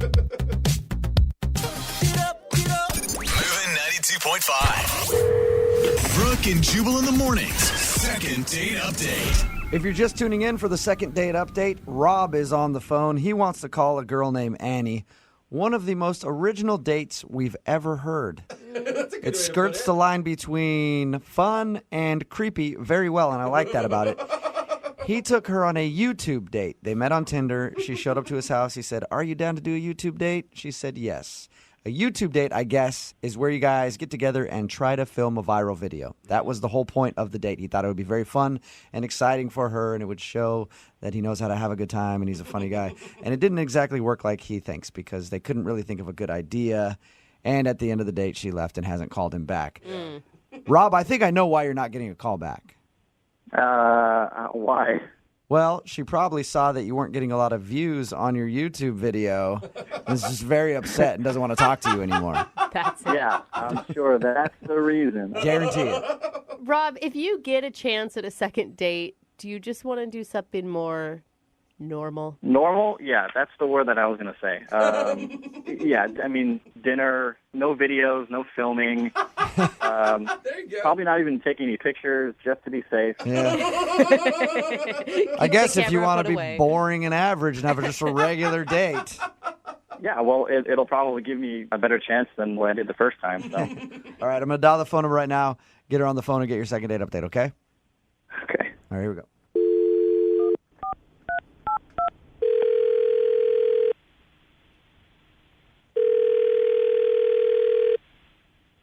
Hello. Hi, may I speak to Annie, please? This is Annie. Hi, Annie. I'm calling from the website BuzzFeed. You may have heard of us. You have a viral video that recently got 1 million hits. Are you aware of that? No. Okay, good, because that didn't actually happen. How are you? This is Jubal from Brooke and Jubal in the Morning. The radio station? Yes, I am the radio station. What, why are you calling? I'm calling because one of our listeners sent us an email about you. Really? Mm-hmm. His name is Rob, and you recently went out on a YouTube date with him. Oh, my God. Yeah. Yeah, Rob. She remembers Rob. We talked to Rob, and he told us that it seemed like you had fun trying to film a viral video on your YouTube date, which I told him was a weird idea, by the way. But it says he said it seemed like you enjoyed it. You didn't enjoy it? No, it was terrible. He was like a huge pervert the entire time I was there. Whoa. You think Rob's a pervert? He is a pervert. Okay, when we talked to him, he didn't sound like a pervert to me. Yeah. He said you came over, he had a note on the door that said, "You're about to experience a really cool date," and then he answered it, and you guys sat there and tried to shoot a viral video and didn't really get anything good done, but it didn't sound perverted to me. Wow. Well, he left out a lot of stuff then. Really? Do you want to tell us what he left out? Yeah, I would love to, just so that no other woman will ever go out with Rob ever again. It was that bad? Honestly, it sounded like a really fun idea, and I was super into the idea of, like, making a video. It sounded, like, creative and fun. Right. But all of these suggestions for the videos he had were so weird and sexual. Really? That it was just like, this guy is a total pervert. Weird and sexual, because he told us that the video that you guys actually filmed was you two holding couch cushions like a mouth singing the song from Frozen. Oh, yeah, but that was, like, after all of his suggestions, which were, at one point he was like, oh, we should do this thing called Spank Wars. And I was like, what is that? Spank Wars? And he says it's a competition where we spank each other until someone gives up. Was he joking, though? I mean, come on, that's got to be a joke. That's kind of slick. I thought it was a joke. I was like, he has to be joking. Right. But then he had another thing right after that, which was like, let's try butter wrestling. And I was like, what the hell? And he was like, I saw it on Honey Boo Boo, and it was really funny. Oh, yeah. And I was like, that doesn't sound really funny. What is butter wrestling? You just grease yourself up with butter from the kitchen, and then you wrestle each other.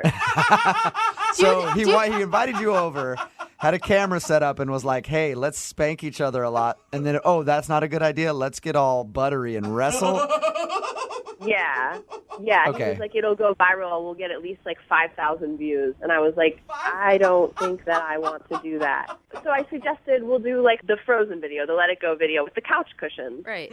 And that was fine. And then he said he has to go to the bathroom. So he leaves. And then I get up to like just check out what he's recorded on the video camera.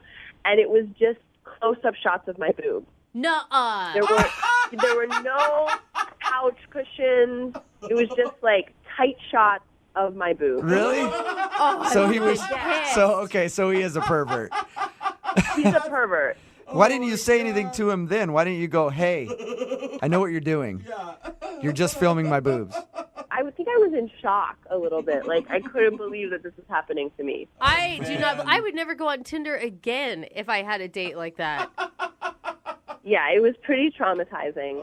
I mean, I never want to see him again. So basically, you want to now do a PSA to any girl that's on Tinder. If a guy named Rob asks you to come over and shoot some YouTube videos, don't do it. Yeah, don't do it. Why don't you tell Rob yourself? Because he's actually on the phone listening. What? Yeah, Annie. Hey. Are you serious? Hold on. Give me. Yeah, it's me. How am I perverted? How are you perverted? Did you not hear just like what I said? You're a disgusting pervert who filmed my boobs and suggested that we play Spank Wars. Like, you understand all right. So how do you get sexual from suggesting Spank Wars? How do you not? Come on, man. Are you a moron? Like, what is wrong with you? I don't know. Like, what is more creepy, that you're just a total pervert, or the fact that you're just like not aware of what a pervert you are? How many girls have you done this to? Listen, we were sitting in silence for so long. Like, what the hell was I supposed to do? I just started coming up with these ideas. And with the I whole don't know. butter Maybe wrestling, make normal conversation like a normal human being. Instead of going, Spanx, butter.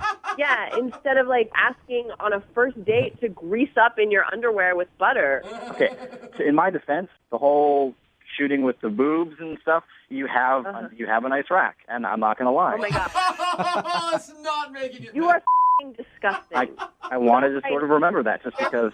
I wanted to sort of remember that. Rob, that is the grossest thing anyone's ever said on second date updates. You had a nice rack, and I sort of want to remember that.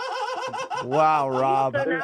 There's nothing wrong with that. There is everything wrong with that. Rob, I've been out on a lot of dates with women who I thought had fabulous racks, and you know what I did? I took a mental picture to remember it.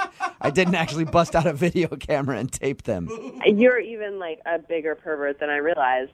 Well, in my defense, you're kind of misleading just because the way that we were talking on Tinder, it didn't seem like you would have been defensive for what happened. I knew that you were a huge creep. Okay, wait. Rob, you're saying that she shouldn't have been defensive about you videotaping her boobs in secret and then keeping that video for your own personal use. Well, obviously she wasn't supposed to find out and know this information. Yeah, Annie, it's your fault that you found out.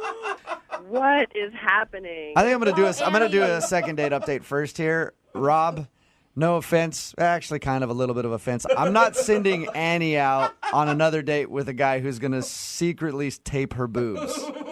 Yeah, okay, whatever. All right. Whatever. Whatever. Like, we seriously need like a PSA out there about this dude. I think this is it. Hey, Annie, Yeah. thank you for your time. I will say this. I'm not going to send you out with a pervert again. I won't. Thank you. But I would like to play Spank Wars still. Are you up for it? You can play Spank Wars with yourself. Okay. He already does. Yeah, it's not a big deal. Brooke and Jubal in the morning. Brooke and Jubal's second date update. I'm going to start today's second date update by saying this is possibly the worst mistake we have ever heard of happening in a second date update. Really? And it didn't even happen on the date. But something terrible happened. Before I tell you what it is, first I want to introduce you to Anthony, who is on the phone with us right now. He wants us to call a girl named Shannon. Anthony, how are you doing? Hey, I'm okay. Hey, guys. I'm already nervous to talk to you. I'm going to let you tell everybody what happened and the reason that you think you're not getting a call back in just a second. But first, why don't we talk a little bit about the girl that you want us to call? How did you meet Shannon? Well, I met her at a house party. It's like she came with a group of friends that were friends with our friend. Okay. And, like, as soon as we got introduced, we just started talking, and, like, we're just basically paired up from the get-go. So when did you guys go out? Or is that the night that you met and then you haven't talked to her since that night? No. So we went. Well, she had to leave early from the party because she's taking classes at community college. So she's like, I have to go study for this class tomorrow. But I was like, okay, well, can we hang out again? And she was like, yeah, if you want to just meet me before my class. So it was like already like, let's hang out the next day. Wait, that doesn't even sound like a date, though. No, it was definitely a date. I mean, it wasn't like a long date. We just met for coffee for like half an hour. But, Okay. I mean, that's what was so awesome about her is it was like there was like no play games type things. It was just like we immediately like each other. Like we want to hang out. We like a lot of the same things. She was just like so cool. So you guys even discussed your feelings for each other already? Yeah. I mean, I was like, I really like her. I think I maybe said that. But I mean, she was saying it too. It wasn't like, we were hitting it off. It's a really efficient 30-minute date. Yeah. You sound nervous, Anthony. Yeah, I mean, I really like her. I just haven't felt like that about a girl in a long time. She's just very cool, very chill. I mean, it just seemed like it was going to be something serious. I want to hear you tell everybody what happened and why you think you're not getting a call back. Jubal says this with a smile on his face, which makes me so nervous. It's understandable why you are a little anxious to do a second date update on this issue, because if I were in your shoes, I wouldn't even be trying to get a hold of her. I'm going to tell you that right now. Bad? Yeah, I think it's that bad. Oh, sad. All right, tell everybody what happened, man. Okay, so the next day, I texted her, hey, do you want to hang out later on? And she says, I can't. I'm in school all day. How about tomorrow? Okay. So then I texted her back, oh, that's too bad. I was hoping to come to your class. Mm-hmm. And then I didn't hear back from her. So later that night, I look at my phone to be like, why isn't she text me back? And I realize my phone auto-corrected, I was hoping to come to your class. Mm-hmm. To, I was hoping to on your. Oh my God! No, it didn't. Are we allowed to Worst say that? autocorrect ever. Did you immediately apologize? What'd you do? Yeah. When I realized what I had done, I was horrified. Yeah, you think? Of course. I mean, this was several hours later. It was at night, and I was like, why isn't she responding? So, yeah. Apparently she wasn't hoping the same thing you were hoping that night. Oh, my gosh. So after you realized it, how many times have you tried to let her know that it was an autocorrect thing? Like 4. I I immediately was panicked. So I texted her oh my god, autocorrect. Anthony, I'm worried about what you're typing into your phone if that's what the autocorrect is. I have stuff that comes up like that all the time on my phone, things that I text back and forth with friends. Now, it wouldn't be so bad if you would have texted autocorrect right away, but this was hours after you'd sent that text. Oh, gosh. Yeah, it was several hours later. It was Could you imagine? Why isn't she responding? So I looked, and then was oh my god, and then immediately was sorry. I'm imagining her face when she read that text, gosh. I'm texting with the guy that I met last night. He's so cool. Oh man, he's such a nice. Oh my god. And Anthony, you swear you didn't do that on purpose and are now just trying to cover it up with an autocorrect excuse. I swear I would never. It was absolutely. I didn't realize it was it's the worst thing. I was totally panicked about it. And she, now she won't even respond. You're a forward guy, but I don't feel like you'd be that forward. just say that to her. No. Dude, I don't know if I would believe a guy if he told me that he was just joking hours later. I would think, I didn't respond, and now he wants to play it off like it was a joke. Yeah, if it was at night, it may be different. If it was 1 a.m., it'd be different, though. In the middle of the day... I don't know. I mean, the thing is, you didn't respond for a little while after you sent that message. That's the thing that makes it look like you meant to do that. Have you been trying to call her? Yeah, I've tried to call her, and she just, it just goes to voicemail. I left her a voicemail, but, now it's I don't want to be a stalker, but if, that's why I want to do this, second date update, because if you call from a different number, maybe she'll pick up. Okay. Oh, my gosh. And then you can just explain yourself and see if she believes you. All right, man, well, we'll play a song, come back, call her, and get your second date update. All right. All right, just hang on. Don't go texting anybody while you're on hold, all right? Moving 92.5. Brooke and Jubal in the mornings. Second date update. All right, Anthony. You know what I think about your situation? What's that? Now, you say that you texted this girl something and it autocorrected to something horribly wrong that you would not want to send to somebody. But I think you did it on purpose. Yeah, no. I think you're a pervert, Anthony. No way. And I appreciate that. I like that about you. That's why I'm hoping I can get you a second date.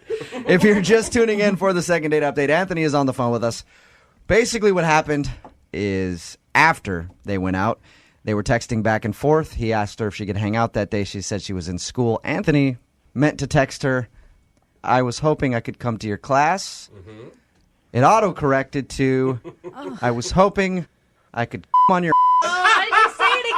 I don't want to hear it again. Well, I gotta... It's so bad I have to explain to the listeners how horribly wrong things went for Anthony. He didn't realize that it autocorrected until a couple hours later because he put his phone in his pocket. Then has tried to explain since then that it was an autocorrect mistake. He's even tried to call her. She won't answer the phone. He's hoping that he can get through to her using our phone since it's a different number. Hopefully she can answer, and then you can see if she'll listen to you. Anthony, any final thoughts before I dial her phone number?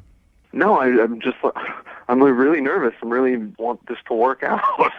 We have to convince her it was a misunderstanding, you know? I think you've got this. I mean, you seem like a sincere guy, and you said that there was a true connection between you two. I mean, if there really was that sort of spark, I think that she'd believe you eventually. If there was a real spark, she would have texted back. Well, yeah, maybe sounds like a plan. Let's do it. Yeah. All right. For sure.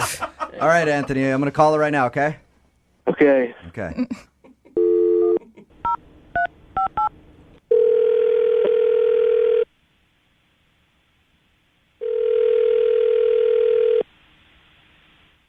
Hello? Hi, is this Shannon? Yeah, this is Shannon. Hey, Shannon, how are you? This is Jubal from Brooke and Jubal in the morning. Do you have a second to talk? I'm sorry, who is this? Jubal from Brooke and Jubal in the morning, the radio program. Okay. What is this? I'm calling you because I have a very important issue to talk to you about. Okay. You recently went out with one of our listeners, and you haven't been calling him back since your date. So he emailed us. He kind of wants to apologize. His name is Anthony. No. Oh, that was quick. Shannon? Just hear him out. Shannon? Shannon? She hung up. Oh, God. Dude, it can't. Anthony, you there? Yeah. You want me to try back? Yeah, I want to at least be able to explain. I just mentioned your name, and she said nope and hung up.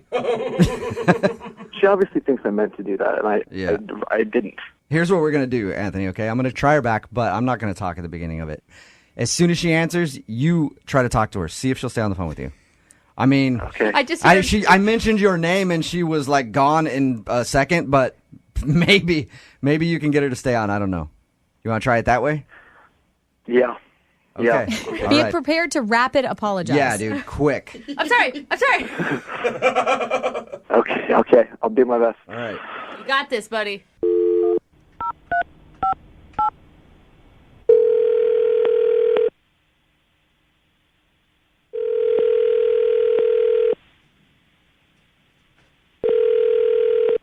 Look, I hung up for a reason. I don't want to talk about this with you guys.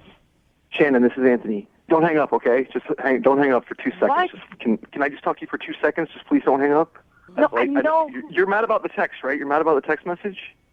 Yes, it was a I'm total mad about the accident. text. You have to know that, right? Please believe me. It was a total accident. I would never do that. I would never say that. You know what? No, I'm sorry. I don't buy the autocorrect. Look, it was a really. I would never. I would never say I'm gonna on your ass. Like, that's ridiculous. I would never. Oh my God! Don't even say it out listen, loud. I wanted to. It was a total accident. Look, you're grossing me out. I already had to live with staring at it on my phone for 3 hours. It was a total accident. I didn't mean to. Like, please, will you just give me another shot? I would never do that on purpose. My phone autocorrected it.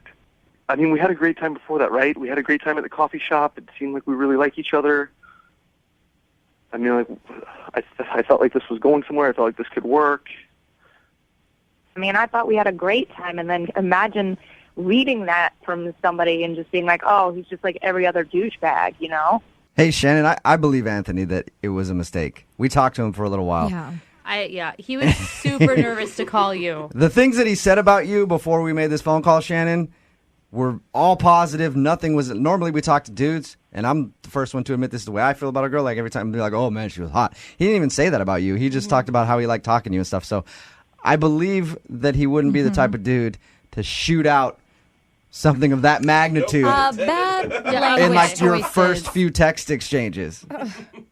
Yeah, I mean, I can see that, but you have to put yourself in my shoes. I mean, I was completely shocked when I got that text. Yeah, and it I wasn't think like in the middle of the day. It was like at 9 o'clock at night, and then 3 hours later, at midnight, he tells me autocorrect. I mean, that's just booty call time. Wait, I thought this was during the day that he texted you this. No, this was nighttime. Oh, all right. no. You know, okay, now, Shannon, I can understand you're thinking a little better because if it happened at noon, all right, most guys are thinking about that at noon, but most guys are not saying it at noon. At 9 o'clock at night, there's a chance that somebody could say that. Yeah. And then your next text was at like midnight? Yeah. So, Anthony, are you telling the truth? I'm absolutely telling the truth. The only I didn't realize. I only looked at my phone later because I thought, why isn't she responding? Yeah, but you never told us that this happened at night. It would be more understandable that she would be shocked by it, like if it was like 9 o'clock at night that you're trying to get with her now. That's an important detail of the story left out. I don't know why it matters when I sent it. It's a text message. Like, I feel like I'm on trial here. Like, I'm Anthony, really like having to prove myself innocent of something I'm not guilty of. Like, I didn't do it on purpose. It was my phone. You're not on trial, Anthony. If you did it on purpose and you told me you did it on purpose, I would still have your back. So I think it's awesome. Shannon, do you believe, Anthony, that it was a mistake, though? I mean, I don't know. I'm still recovering from this. I mean, but based on, the tone of his voice and what you guys have said. Here, Anthony, how about this? Ask Shannon out on another date. See if she'll go out with you again. And then you can hear it from Anthony, and you can decide if he's hiding some sort of pervertedness. Yeah. There's no chance of you auto-correcting this time. Shannon, I'm really sorry. It was a total mistake. It was an accident. I'm a great guy, and I really like you. I would love to take you out again if you would give me another chance. Oh, you gotta say yes to that, Shannon. Come on. But why does your phone already auto-correct to that? That's what I'm saying, man. That's a good point. I don't know why. I have no idea. I promise it was an accident. Just give me one more chance, please. It's a total misunderstanding. Shannon, I will pay for a second date if you'll go out and give Anthony another try. Come on. I just don't want this to happen again. So if we go out, you're not allowed to send me text. And no text rule. All right, so That seems fair. you will go out with Anthony, give it another shot. Yeah. Yes. And Yes. Yeah, let's see what Thank happens. you. Yes. Oh, look at that, the little lovebirds. Congratulations, Anthony. You got your second date. Yeah. Thank you. Thank you for helping. Shannon, good luck with everything, okay? Thank you. No problem. Thank Hey, you guys. Shannon, I am going to send you a congratulatory text after this. No. There might be a few autocorrect. No. Brooke and Jubal in the morning. Brooke and Jubal's second date update. How early do you introduce somebody to your friends after you guys have just started dating? It takes a while for me to want to introduce people to my friends because it's very important to me. So if I take a girl around my friends, that means I'm finally really into her, and then she can meet my friends. And then after meeting them, she goes, they all seem like terrible people. I hate them. You should never talk to them again. And you can only spend time with me from now on. I fall in love right there instantly. That's what I look for in a woman. Well, George is on the phone today, and that's how he spent his second date with the girl that he wants to call today. He spent it meeting her friends at her birthday party. Really? How's it going, George? Good. How you guys doing? Pretty good. So where'd you meet the girl that you want to call today? Well, we discovered each other on dating apps. Oh, like a Tinder type of situation? Yep. One of those types of situations. Okay. Is it Tinder? Yes. Okay. A Tinder type of situation, it was Tinder. People don't want to claim it right I now. know. I know. It's like, kind of. People love doing that. Like an app on your phone, and sometimes you swipe one way, sometimes you swipe the other way. Yeah, one of those. Were you excited about going on a date with her, or are you just looking for a hookup? I mean, it's always exciting when you get a match on Tinder, especially if you're a guy, I think. Yeah, I was excited. And we just met for coffee. Okay. So where did the friends and birthday party come into play on this thing? I mean, I thought we hit it off. We really enjoyed our company. We had good conversation. At the end of the day, she just said, hey, this might seem weird, but it could be fun. I got my birthday party this weekend. Just going to be friends there. It should be pretty chill. Do you want to come? That's actually an awesome invite for you. Perfect. For a second date. Because, I don't know, somewhere subconsciously in my head, anytime a girl invites me to her birthday party, even a friend of mine, I'm thinking like, oh, she wants me to be her present that night. Is that how you felt? I took it as a good sign. Oh, my God. I have never thought that, inviting a guy to my birthday party before. Oh, you guys go Now you know. quickly. So much that comes with being invited to Wow. a birthday party. That's what a guy's thinking if he invites you to a birthday party. He's like, that is what I want to unwrap later. Did you get her anything for her birthday, seeing as you barely know her? I brought a bottle of wine, but it a good gesture. Yeah, it's a perfect gift. Are you kidding me? And was she excited to see you? Yeah. I felt like I was welcome. I felt like they wanted me there. She wanted me there. She invites you to her birthday party, and you show up. It's like, oh, you actually showed up. Well, she could have been preoccupied with all of her friends and family. Like, it'd be easy to not be able to spend a whole lot of time with you. No. I got the vibe that she was very excited for me to be there. Okay. How did she introduce you to her friends? This is George from Tinder? Or did she say, it's a friend of mine, or is a guy I'm dating even? How'd she introduce you? Yeah, I think she said friend. This is a friend of mine. We didn't go into details about Tinder. I think that's for later. But all of her good girlfriends knew. Like, they all got the lowdown before you showed up. Yeah, I got the sense that they knew, because whenever she introduced me, they go, oh, yeah, you're George, you're the guy. Uh-huh. That's a good sign. That means that she's talking about you to her friends. Yeah, or they were all in the room when she swiped right. Maybe. Yeah. Because the last thing you want to do is go, this is George, this guy I just met, and they go, I've never heard of you. She's not excited about you one bit. So that's a good sign. Yeah, I actually met her parents. Her parents were at the party. And they seemed like nice people. We chatted, and it wasn't as awkward as it should have been. That's nice. But then the next day, I texted her, be like, okay, what are we going to do next? And then it took a long time for her to respond. And when she did, she just said, let me pull it up. She said, hey, I feel like I need to be honest. I'm not interested in taking this any further. Well, So you're not wondering if you're not getting a call back from her because she's busy or something. You know specifically that she does not want to talk to you again. Yep. And then I asked why, if I can ask why, and just no response. So I have no idea. You seem like, were you social at the party? Because I think it's always such a red flag if you invite somebody and then you have to, babysit them the whole time. No, I thought I was making the rounds. I thought, I didn't think I offended anybody. So okay. It just sounds like you got bad reports from friends. Oh, really? Yeah, that's how I would read it. I thought I got along with her friends great. I liked her friends a lot, and I don't think I did anything crazy like pull my junk out and wave it around for anybody. Maybe that's actually the problem. Maybe that's what you needed to do. Make a really lasting impression. Yeah, maybe I misread the situation entirely. Yeah. Get hired for all sorts of birthday parties in that group. You got to know when it's a party where you're supposed to whip your junk out at the end. You have to know that, because if you don't, it's just bad form. You know what I mean? True. All right. True. Well, Dating 101. Yeah, I know. We'll play a song, come back, call her, and get your second date update, all right? Awesome. Thank you. Okay, hang on. Moving 92.5. Brooke and Jubal in the mornings. Second date update. George is on the phone with us. He wants to call a girl named Lisa today. They met on Tinder, went out for a coffee date. She liked him so much she invited him to her birthday party. He went there, said he had a fun time, talked to all their friends, family, all that good stuff. But a few days later, he wasn't hearing anything back, and then she texted him saying, I'm not really interested. He's curious why and if he did something wrong. George, I didn't even think to ask the obvious question here. At the birthday party, did you sleep with one of her friends? No. I think I'd remember that. All right. Well, there's a follow-up to that. Does she have any pets, and did you sleep with them? Oh, come on. You hear how these second date updates end up a lot, all right? She did have a very cute dog, but no, we did not have any sexual.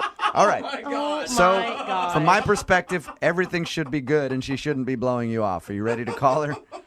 Yeah, let's do it. All right, but if I find out like she had a bird or something and you had relations with it, I'm going to be pissed that you lied to me. No, absolutely.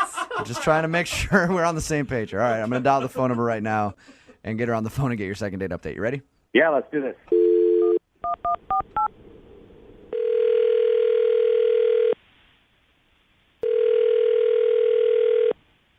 Hello? Hi, can I speak to Lisa, please? This is her. Hey, Lisa, how are you? This is Jubal from Brooke and Jubal in the morning. Hello? Hello. I'm calling you today because one of our listeners emailed us and asked us to get you on the phone. Really? Mm-hmm. It's a segment that we do on our show called the Second Date Update. It's where if you go out on a date with somebody and then end up blowing them off, they email us and ask us to get that person on the phone and ask why. So you recently went out on a date with somebody that listens to our show. All right. His name is George. I think you would remember going on a date with George because you also invited him to your birthday party. Oh, yes, I did. Sounds like regret in Yeah. your voice right there. You have a second to talk to us about George? Yeah, I have a second.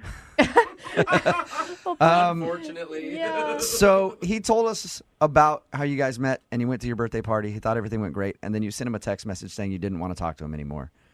Did he do something wrong? Well, you know what? He was great with my friends, but the reactions at the end of the night were just not what I expected. Did your friends not like him? They thought he was kind of a douche or something? It wasn't my friends who reacted about him. It was my parents. Oh. Oh, your parents didn't like him. Yeah, Like, really didn't like him? at all. Really? Are they, like, really strict parents? No, they're not really overprotected. That's why it's weird that they didn't like this person. What did they say to you? Well, they told me he asked questions, and they told me he asked my mom, "How many grandkids do you want?" What? And I was like, "Yes." Was he He joking? asked my mom that. I don't know. She didn't make it seem like he was joking. Was it in context, though, about something they were talking about? How long was he talking to your parents? He was talking to them for a long time. I think he was trying to impress them or something, but he was with them for a while. Before I got married, my mom would not really bring up grandkids, but some of them are like, oh my God, I can't wait till she finally gets married. Give me some grandkids. No. No, that's not my mom at all. But to ask that after, like, the first time meeting them, and especially we just went to coffee once. Like, we've only been on one date. To ask that? Did she get the feeling? I mean, because I could see him talking to her and just being like, hey, do you want grandkids someday? That's cool. Yeah. Or, but if he's like, how many grandkids you want? Because I'm about to do work. I'm getting ready to do work tonight. With how she felt about it, yes, that's Okay. exactly how I talked to her. But don't you think, I mean, one question like that, like it was enough to write him off? No, it was the second question that he asked my parents. The second, what else did he ask your parents other than if they want grandkids? He asked my dad for permission to marry me. Shut up. What? That is not true. He had to have been joking. There's no way. No. He did. He had to have been joking, though. No, my dad said he was serious. Are you sure your dad's reading it correctly? I can't imagine a guy being out, technically your second date at your birthday party, and then asking your father for permission to marry you. I wish it had happened, but it did. And is that why you sent him a text saying, I don't want to talk to you anymore? Yeah. Okay. Makes sense. By the way, I completely support that. If that's what I'd love to know if he was actually joking, though. Wouldn't you? No, I mean, I trust my parents. All right. Well, I'd like to ask him, and he's actually on the other line listening right now, so we can do that. Are you serious? Yes, I am. First of all, this is being blown way out of proportion. Way out of proportion. I was having an adult conversation with some adults about adult things. I don't know what to say right now. This whole situation is just confusing. Did you? It's really confusing to me, too. George, did you ask her father if you could marry her? It was in the context of a fun conversation. And I was like, you know, I was just like, hey, man, what do you think if I married your daughter? What? So you weren't joking, though, because you just didn't deny it. No, well, I mean, first of all, I didn't want them to think I was just some Tinder guy, so I was trying to establish some credibility. Wow. You know? It's too much credibility. So I thought, well, for this guy to take me seriously, I should ask the question. Let's talk about putting me in the awkward position of this is my first, like, well, I guess second date with you, and I'm meeting your parents, and I'm supposed to hold the court for an hour? Okay, but you don't ask them to marry me after we've only been on one date. It just came up. It wasn't. I didn't say, hey, I'm going to go propose your daughter. I said, hey, you know, down the line, what would you think of a guy like me marrying your daughter? That is so crazy. I don't understand what's so crazy. Look, I just turned 30. I'm in the present company of adults, and we're talking about adult things. Marriage is on everybody's mind. You have gone to coffee with this girl, and that is it. We hit it off. Oh my Yeah, but hitting it off is way different than, hey, we're going to get married. Sir, can I have your daughter's hand in marriage? I didn't ask for her hand in marriage that moment. I asked down the line. Oh, so it was a future proposal that you were thinking about. It was a future hypothetical. That doesn't make it any better, George. Whether it was in the future or not, you don't ask it now. I mean, we did hit it off at the coffee shop, but it didn't hit off to say, okay, I'm going to marry this person. Man, I think you're just way too uptight about this whole thing. Holy crap. I'm uptight about it? Really? Yeah. Well, I think you're f***ing crazy. Well, okay, I guess I'm sorry that I saw a future, together. I'm sorry. If that makes me crazy, well, then I'm sorry. Yeah, Lisa, you should be flattered. George wanted to marry you after one coffee date. Yeah, that's not flattering. Why is that not flattering? Because it's creepy. Okay. I guess I just don't understand. I feel like that's like a pretty high compliment you could pay somebody. George, you don't even know her. You just met her. Well, and she's having me meet her parents. Yeah, but she didn't specifically say, hey, come meet my parents. Yeah. Didn't she just ask you to go to her birthday?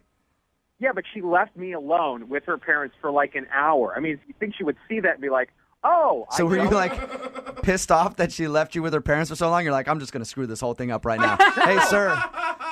No, I wasn't pissed. I was actually like, okay, she must really like me. She's putting me together with her parents. I never heard. What did her dad say to you after you asked for her hand in marriage? He just laughed it off, and I did too. And I took that as like, oh, he likes me. Yeah. I'd love to know what he was thinking. Yeah. Seriously. Well, this is normally the point where I ask if you guys want to go out on a second date, and I will pay for it. But instead, George, would you like to propose to Lisa right now? I will pay for the catering at your wedding if she says George. yes. Oh, my God. Please don't. Lisa, you don't want free wedding catering? I'll pay for it. No, thank you. Yeah, I think the moment's passed on that one. You sure? I don't know. Lisa, has it passed? Yes, it's definitely passed. Oh, It was never even there. it's a good point. Lisa, thank you for your time. Anytime. Yep, and I'm sorry that you're not going to be getting married to George anytime soon. Thankfully. If a girl ever asks me to meet her parents, I will politely decline. Poor George. Brooke and Jubal in the morning. Brooke and Jubal's second date update.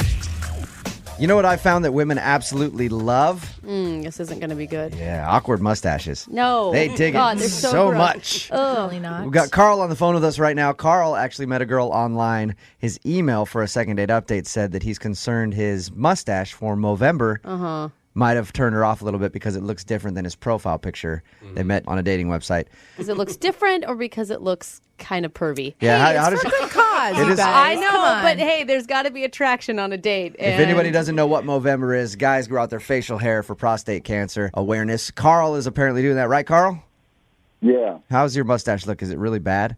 No, it's not really bad. I mean, I'm not Tonsonic or anything, but it's not, it's not bad. It's just, it's just not as thick is all. Carl, would you use the word wispy to describe it?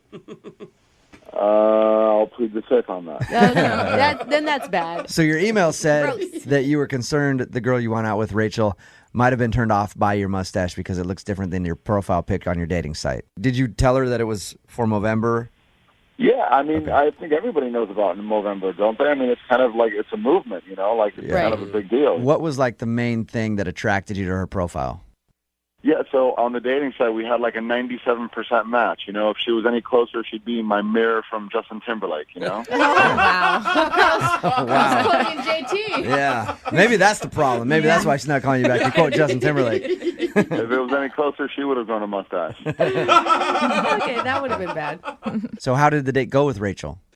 No, I mean, I thought it was a good date. She was a little bit prettier than she looked on her profile pic, so I got a little bit nervous. But, I think it still went smooth. I mean, at one point I spilled a little bit of wine on myself, but, that was after a couple glasses. So, I mean, we weren't, like, wasted or anything. Right, so you took her out to wine and diner, Carl. What was, like, the most memorable moment on your date?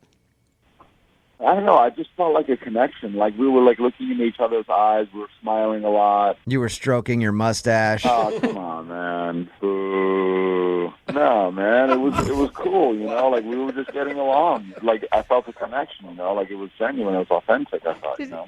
Okay. Did Carl just boo you? I don't know what he did. Okay. How about stroking my mustache, man? Come on. All right, so how did the date end then after everything was done? It went well, you know. I walked her to the cab and we kissed, you know. I mean, I thought it was just an amazing kiss. We just looked at each other's eyes and we locked lips, and she was just, you know, I felt very connected. I felt like it was, like I felt very close to her. I felt like, wow, this girl, she's amazing. I can't wait to get to know her more. Wow. I love And then that's when she ran off and hopped in her car and She did never not been heard run from again. off. She did not run off. I held her hand slowly, put her in the cab, shut the door lightly, All right. and the cab whisked her away home safe. Oh, wow. It's like crazy, like when you feel that strongly after a kiss that the other person could not feel the same way. I mean, they have to, right? Well, no, it's happened quite a bit in my life. It takes two, man. Come on, it takes two. Well, we're going to play a song, come back, call her, and get your second date update, okay? Cool. All right, man, hang on. Moving 92.5. Brooke and Jubal's second date update. Remember, if you want a second date update, all you have to do is email us, brookeandjubal@moving925.com. We will call the person who didn't call you back, like we're about to do for Carl. Carl wants us to call Rachel. They met online, had a good time on the date. He's a little concerned she might have been turned off by his mustache that he's growing for Movember. I think Movember's probably a bad month just to date in general for guys. So, Carl, maybe you timed it a little wrong. My best friend really does call it No Sex November because her husband's growing one and she cannot stand it. Yeah, but they're married. So a good point. it's no sex all the time. Yeah. Right? That's okay. No Sex 2013. Yeah. That's not true. All right, Carl, we're about to call her right now. Is there anything else that you thought of while you were waiting that could have turned her off? I can't think of anything now. Maybe it's your enthusiasm, Carl. Maybe what? Your enthusiasm. Oh, come on. I want to find out what's going on. I'm like nervous. I'm sorry, okay? It's okay. I'm That's just all right. giving you credit. Yeah, I'm just trying to find something else to rip on you about before we call her. Yeah. All right. Okay, we're going to call her right now, see if we can get her on the phone and get your second date update, okay? Cool. Thank you. Yeah, hang on.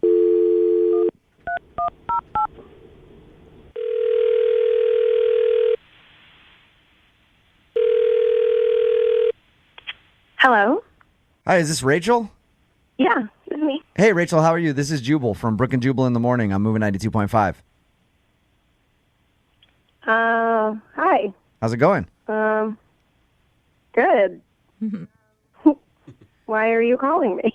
You recently went out on a date with a friend of mine. Okay, and you're calling me because of that? Yep, because he went out on a date with you, liked you a lot, but you haven't been calling him back, and he wanted me to call you and ask why. On the radio? Yep. Okay. The guy that I'm talking about, his name is Carl. Do you remember going out on a date with Carl? Oh, Carl.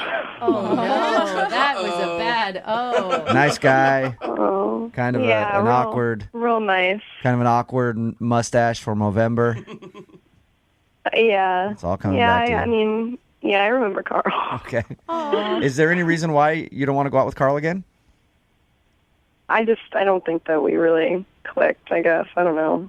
Were you not attracted to him? He's fine. He's not bad looking, he's nice. Was it his creepy mustache for Movember?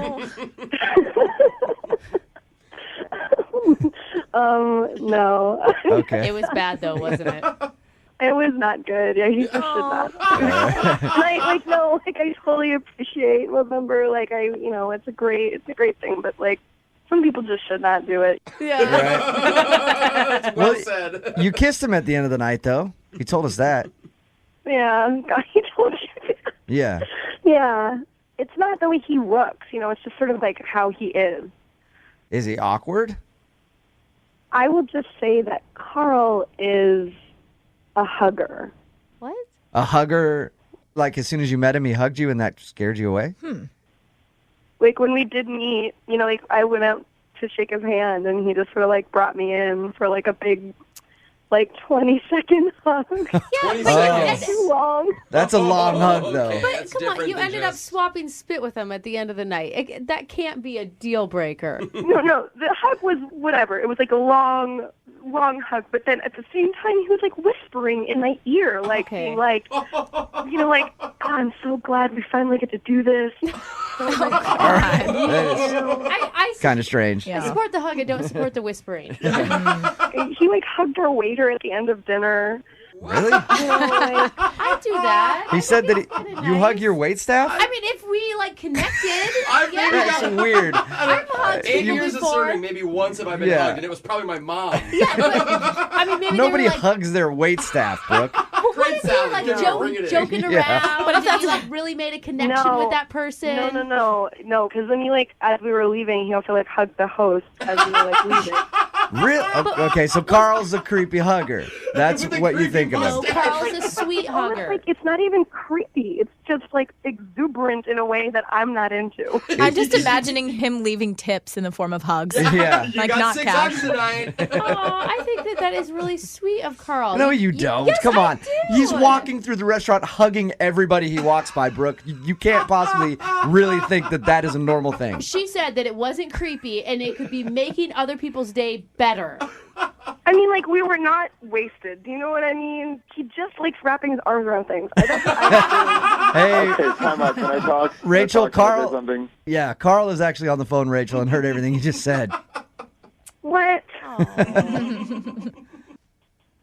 Hey. Carl, don't sound so defeated. Carl, do you need a hug? What's wrong? Yeah, bud? he does. First of all, the reason that I hugged is because when guys meet girls sometimes stuff their bras. And so when guys hug girls, they can kind of get a sense if that's going on or not. Please defend me, Jubal. Do guys do Oh this? my God, how many times has that happened to you? Jubal, do guys do this or do they not? I have never hugged a woman to check if she's stuffing. I have hugged a woman to feel them. Yeah. But not to check if they're stuff. So is that why you hugged her? Because you wanted to check and see if she was stuffing her bra? No girl stuffs her bra. I think girls stopped doing that around 14. Yeah. I'm not positive. No, man. 'Cause they're wearing the chicken cutlets. You know what I'm talking about. Oh, yeah, they do have the cutlets. You are right. Yeah, good point. Never mind. I'm on your side, Carl. I'm completely on your side, Carl. And would you have just left the date if you figured out she was stuffing? Like we just went out. No, but I just want to know what's going on. I'm human. Okay. Well, all right, Carl. So if you're being honest about that, then why are you hugging everybody else in the restaurant? Because you're nice. Because I wanted to catch on. Because what? I didn't want her to catch on. Oh, so you wanted her to just think you hug everybody, so you're not like... He was playing it off. Why do you think this guy is so nice, bro? Yeah. I don't anymore. That's why I'm disappointed. I wanted him to be like this great hugger who is spreading love and like. Okay, you just can stop with the hug. sending It's a message weird. of- We can all agree that it's weird to hug everybody you walk by. Rachel, are you strange. more turned off after hearing his explanation? I find his boy logic to be real dumb. But I'm honest. Yeah, How many honest men have you That's met? also just the way you think. Like, cause then I'm just like, okay, well, if that's what he does when he first meets me, when he meets my friends, is he gonna like do that? I like that you've already brought up introducing him to your friends, which leads me to my next question. Would you guys like to go out on a second date? Rachel, would you like to go out with Carl again? We'll pay for it. I don't think so. No? Like, but I'm really hoping that you can like learn from this experience. All right, Carl, I'm sorry you did not get your second date. Okay. But hey, Carl, the big question that nobody's asked yet, were they real? Was she stuffing? I'm a gentleman, and I wouldn't say. Yeah, right. Brooke and Jubal in the morning. Brooke and Jubal's second date update. Remember, if you want a second date update, all you have to do is email us, brookeandjubal@moving925.com. We will call the person that didn't call you back. Right now, Neil is on the phone with us. He wants to get in touch with a girl named Jamie. What's up, Neil? Hey, guys. How are you? Pretty good. Now, your email that you sent to us said you can't think of anything that went wrong on your date. It's just confusing, man. I mean, it's like I've been on dates before that have gone bad, but That was not the case on this one. It really was not. You know, there's something I like about when men do the second date update because it says that they really connected with this person and they're kind of putting it out there, you know? Mm-hmm. How did you Taking a chance. Why did you like Yeah, her? when women do it, they're desperate. Yeah, they're just desperate dummies. Hey, Neil, how did you meet Jamie? I met her through my buddy Scott at a party, and automatically it was just right on. A constant laughter, eye contact. So I asked her out. There was no hesitation. She agreed. Yeah. A couple of days later, we go to dinner. She was on time, which for me is kind of a good start, a good point. Throughout dinner, we tried everything. She was a risk taker. At one point, I mean, I wanted to kiss her at dinner, but I thought it was too fast. To just do it right when you say hi when she shows up. You know? So then we had a good time. We had dessert. She was laughing. She looked fantastic. I mean, just incredible. Yeah. We came back to my house.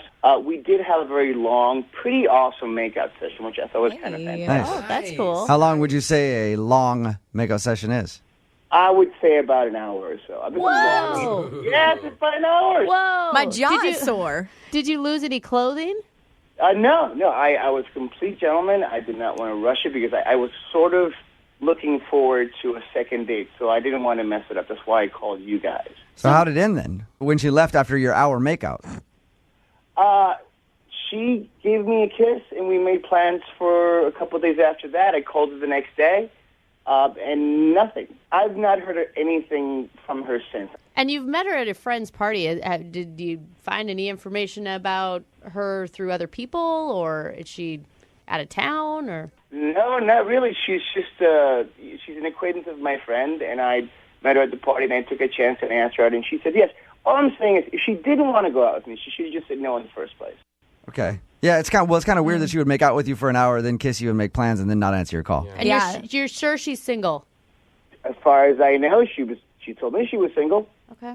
And usually if someone tells you that, they're always telling the truth. After the So, makeout yeah. session. Nobody ever lies about it. I know you should never assume, but I figured her being on a date with me was a good indication she was single. Yeah, probably. Yeah. Okay, well, we're going to play a song, come back, call her, and get your second date update, all right?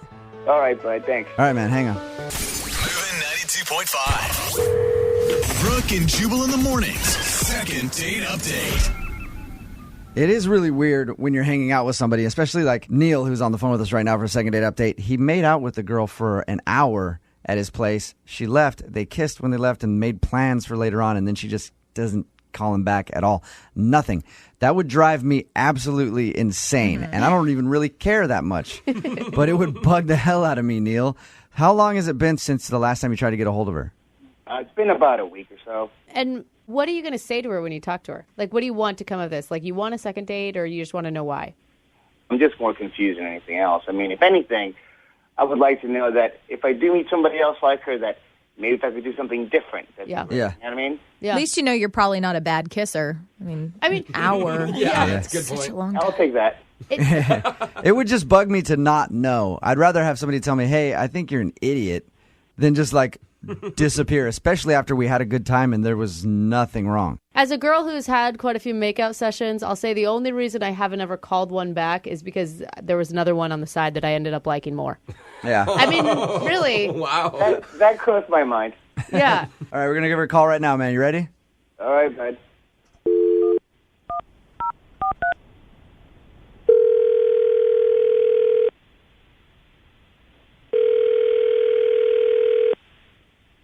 Hello, Can I speak to Jamie, please?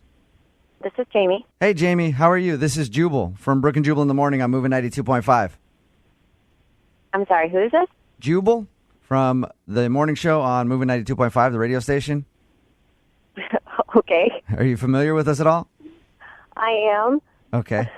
Let me ask you a question. Have you ever heard the segment that we do called the Second Date Update? Yeah. Interesting. What if I told you that somebody emailed us about you? I think that's weird. Could you venture a guess as to who it was? Do you want to tell me who it is? Yeah, his name's Neil. Mm-hmm. You don't sound like you're a fan of Neil's. I'm not a huge fan of Neil's, okay? Neil is a head. Ooh. Wow. Whoa. What did Neil do, Jamie? Well, what did Neil tell you he did? Honestly, you said he couldn't think of anything that went wrong. He said you had a good time went back to his place, made out for about an hour, and then you left. That's all he said. Well, he left out a really important note to both you guys and me that I had to find out the next day. Who'd you find out from? I loved the restaurant so much that he had taken me to. Uh-huh. So the next day, my coworkers and I decided to have lunch there. Uh-huh. And they wouldn't seat us. What? They wouldn't seat us because the manager recognized me from the date the night before and asked me to leave because apparently my date had dined and dashed. What? He never paid the bill. Are you serious? Yeah, a little embarrassing in front of my coworkers. So not only did I have to pay that bill, but then I also had to pay for lunch that day. I was humiliated. Jamie, Neal is obviously on the phone with us right now. Is that true? Oh, my God. First of all, yes, that's true, but here's what happened. Got the bill. I had a feeling that my account was overdrawn. I didn't want to risk getting my card declined, so I did the shameful thing of taking the check and putting it in the bathroom. Made you believe that we paid it, we just left. Oh, wow. Did not. Everything was going so well, and I just figured, go for broke, no pun intended, but I did it, and I apologize. Okay, well, a real man would have just let me know, and I would have paid for dinner. Yeah. You don't walk out on a bill. I can't even begin to tell you how incredibly immature and, disgusting and scumbag move that is. Yeah. I just wanted to show you a good time, and everything was going so well, and I figured, hey, man, screw it. And no disrespect to you, Jamie. I mean, I know I did a terrible thing, and I'm sorry. But How much was it? $89.75. Oh, my man. gosh, Jamie, how embarrassing. Have you ever done anything like that before, Neal? I swear, no, never. For $89? In a way, you should be flattered that I would take that chance for you. Oh, my God. I worry that every time I go into a restaurant now, your face is going to be plastered. Look out for this dude. That's crazy. I am, disgusted that I made out with you. I feel dirty because of it. Oh, that's a bit much. If I was the dude, I would have gone back and washed dishes. I would go make restitution and apologize for stiffing that waiter who was awesome. You weren't in my shoes. As I never will be. In your shoes, in your apartment, in your car, ever. Personally, I think Neal's getting beat up here. It proves to me that he's a problem solver. What are you talking about? And he saw an issue, he took it head on and dealt with it the best way he thought possible. I think it's a problem avoider is what we call that. I think you're being a little judgy, Jamie. Thanks, man. Well, I prefer to be judgy than to date a loser. Thank you. Hey, Neal. I have pride. Neal, normally at the end of these, I ask if the couple wants to go out on another date, and we'll pay for it. It sounds to me like you're in some hot water right now. I don't think that Jamie really wants to go on a second date with you. I'll give you 20 seconds to plead your case and ask her out if you'd like to try to take her out again. Jamie, please don't judge me on this one simple, stupid act. I did it for you. I did it to impress you and trying to look good in front of you. Please give me another chance. No, but I think you should give him the money so he can go pay restitution. Thank you, Jamie. Man. Jamie, he broke laws for you. All right? Oh, my Well, gosh. Thanks for your time, Jamie. I appreciate it. Thank you. Yeah. And Neal, thanks for giving me a great new idea on dates. How does that Marilyn Monroe quote go that every single Instagram model posts on their account at least 3 times a month? Is if you can't handle me at my worst, you don't deserve me at my best. Yeah, like you didn't know it. That's AKA, cute, Jubal. I'm crazy. But anyway, Russell, who's on the phone for a second date update today, definitely met the girl that he wants to call at his worst. I think actually they were probably both at their worst. What? Really? I read your email, Russell, and the one thing that I thought was hilarious is how you guys met. Yeah, that was a good story. I've never met anybody like that before. I can't wait to hear it. What happened? We both actually met at a Slurpee machine in a 7-Eleven. Oh, already the romance. Yeah, it was great. Not what I expected for the day, but we were both super hungover. We both had crazy nights the night before, and we were just like, I need a Slurpee. I think that's the only time I really have Slurpees anymore. I feel like I should try those as hangover cures from now on. You can actually drink with them too, just so you know. Put vodka in them. Let's Anyway. slow it down. So what happened at the Slurpee machine? Like you bumped into each other and it was like one of those rom-coms? So we were both craving these Slurpees, and the Slurpee machine was broken.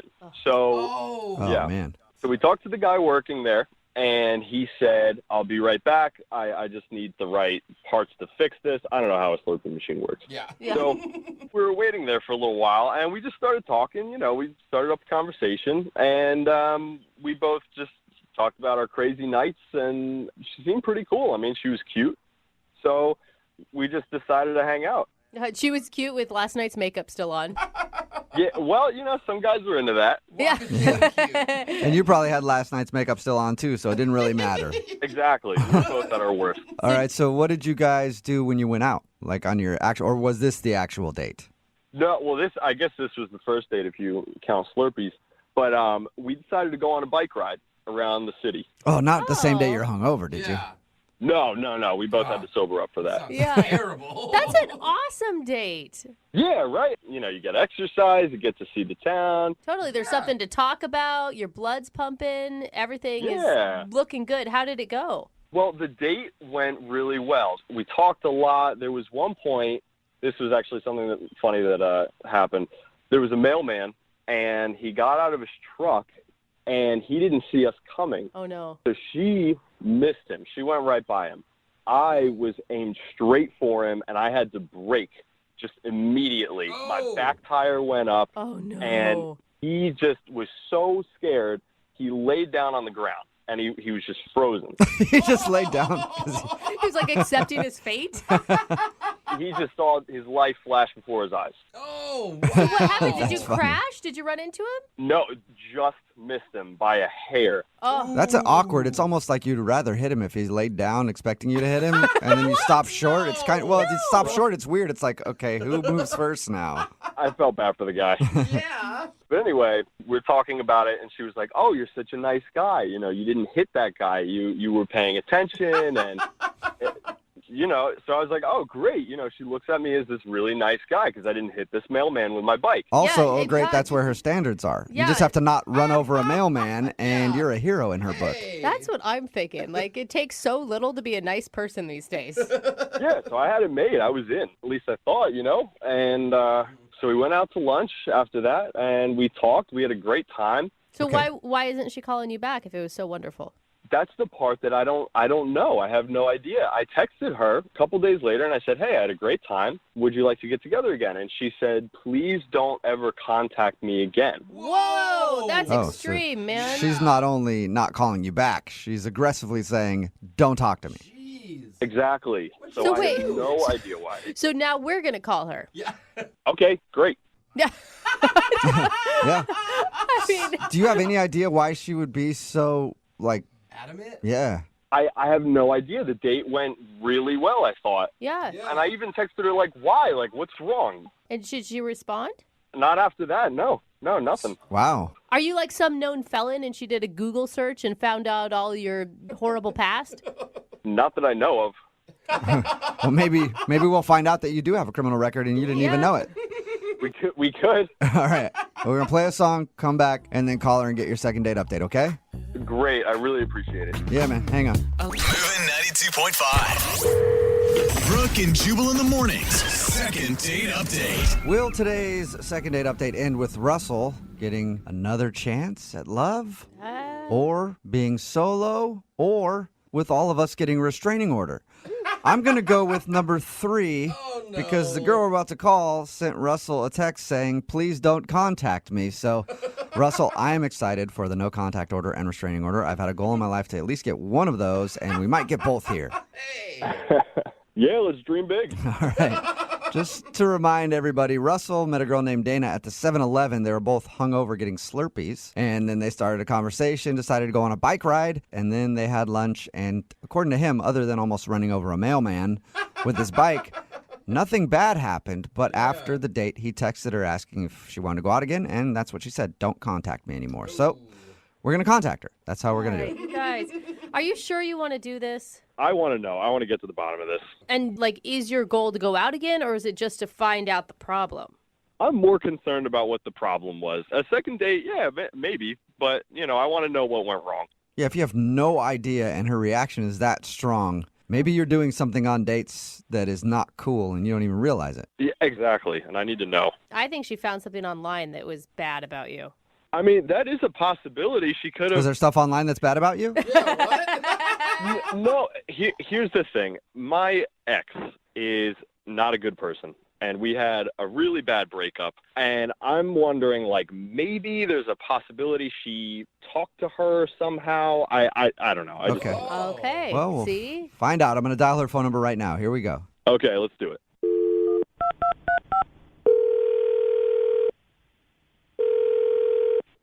Hello? Hi, may I speak to Dana, please? Yes. Is this Dana? Dana? Hello? Hi, yeah. Yeah, hey, Dana. How are you? This is Jubal from the radio show Brooke and Jubal in the Morning.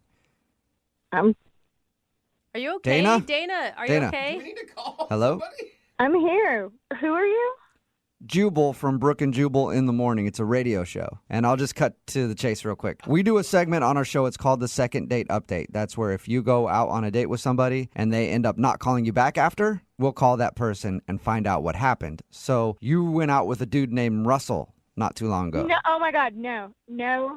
I don't want anything to do with him. Okay. Well, we know. No, Dana. We know. Dana. We know that you don't want anything to do with him because you sent him a text message telling him that. But Russell's really confused at what he did. That's the problem. I just don't want anything to do with him. That was a serious reaction, though. Are you, scared of him? I don't know why, he doesn't take no for an answer. I just, I don't want, I don't agree with, Dana, here's the thing. He will take no for an answer if you can give us a reason. He's just confused because, according to him, your date was awesome and there was nothing wrong. And then right after, you seemed like you were pissed at him. So he just wants to know what's up. Well, look, yes, the date was good, but, the really good ones always turn out, rotten in the end, so. Did you find, okay, this is my guess. You found something online about this guy. He swears that he's not a convicted felon or something. No, I didn't have to go online. He flat out told me. He He told you that he's a convicted felon? No, it's, way worse than that. Worse than a convicted, than a felony? He's not a convicted felon. He's currently a felon, just not. He's running amok. Yeah, he's at large. Okay, we're joking, but what could be worse than that? Yeah. I'm surprised that you don't already know since you say you already talked to him. So We did, but he sounded pretty normal, and his description of your date sounded pretty normal, but... I mean, if anything, you don't obviously owe this guy anything, but... No. If you told us we could get the word out to other people who may go out with them... That actually would be helpful. Yeah. Okay, so what is it about Russell that makes him so evil? Look, he told me just, casually that he works with nuclear weapons and he takes them all around the country and I don't know if he manufactures them and he works with nuclear weapons somehow. And, I'm 100% against mass destruction and I can't, I just can't. I'm sorry. I don't know a lot about the nuclear weapon game, but I don't think you could just travel around the country and sell them. I haven't met a traveling nuclear bomb salesman yet. It's not a vacuum. Well, he'll tell you. If you keep talking to him, he'll just tell you. Okay, wait, hold on, though. I mean, that's great that you're anti-war, pro-peace, but why wouldn't you just tell him that? It's a first date. He flat out tells me I don't agree with it. Why can't I just leave? Get the hell out of there. Okay, so that's what you did. But... And are you sure he's, selling nuclear weapons? He told me. He said those words himself. That he sells nuclear weapons. I don't know exactly, if he sells them, if he makes them, if he promotes them. I don't know. But he said nuclear weapons, and I'm out. I know a good way to find out, Dana, because Russell is actually on the other line listening to this conversation right now and wants to talk to you. Excuse me? Dana, this is Russell. No, oh my God. What are you talking about? Nuclear Nobody weapons? told me that he was on the other line. I know. I told you I didn't want anything to do with him. I have a bad memory. I have such a bad memory. Dana, what are you talking about? Nuclear weapons? Russell, You said that you work with nuclear weapons. I heard the words come out of your mouth. Wait, back up for a second. I don't know what you're talking about, nuclear weapons. Where'd you get this idea? From you. You said it. I work for a marketing company. What are you talking about? What? You work for a marketing company? And you guys sell nukes? What? That's an intense marketing plan. Either you guys had a really big miscommunication or you're doing something on the side that you're not coming clean about right now, Russell. I work for it's basically a PR company. We go around and we shop to companies and, to expand their markets, whatever they do. That's a complete and total lie. You were changing your story.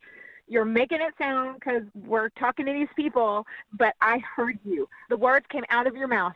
You work for this company. It's like nuclear ideas. You take them places. I don't know all the small, little, tiny details about it. All I need to know is that you work with nuclear things, okay, and that is not okay with me.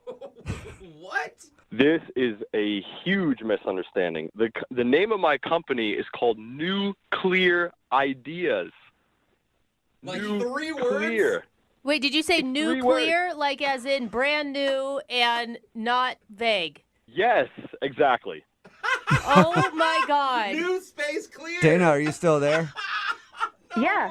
Did you hear that? Yes, I heard him again. He said nuclear. Wait, do you not believe him? It's nuclear ideas. Yes, nuclear ideas. No. Like you buy a brand new car and the water's so clear. Yes. Dana, it's not nuclear as in bombs. It's new clear ideas. Oh my God. We propose new ideas that are clear to companies. Oh my God, Dana. I can't believe it. So you don't work with bombs? No, not in the slightest. I agree with you. I don't like war. I don't support that. I don't do anything involved with that at all. Oh my God, Dana, what are you feeling right now? I feel like he needs to pronounce his words better. I don't think this one's on him. I feel like you probably should have known he wasn't talking about bombs based on subject matter. Oh my God. Far out there. Oh, I feel so sheepish. You were so fired up. I'm embarrassed. Are you sure, Russell? You really don't work with war stuff? I don't work with war stuff, Dana. I'm 150% positive. Oh my God. I feel so stupid right now. It's okay. Dana, would you like to go out with Russell on a second date? We will pay for it. He will not. Now that you know he's not making nuclear bombs in his basement or whatever. Yeah. I mean, that was the only thing. I mean, it was a pretty big thing, except it's not real. Yeah. I don't think nuclear bomb salesmen are really not a profession. Yeah. I mean, when he said it, I knew it sounded stupid, but I should have asked more questions, but I just jumped to a conclusion, and Okay, so Russell, you want to go on another date with her? You know what? In the beginning of all this, I would have said yes, but you learn a lot about someone on a first date, and I've learned even more after this experience about her temperament and communication skills. So I don't think it's a good idea. No. So we got you a second date, and now you're turning it down. After this, yeah. Now that's the bomb that I didn't expect. What are you doing? After all that.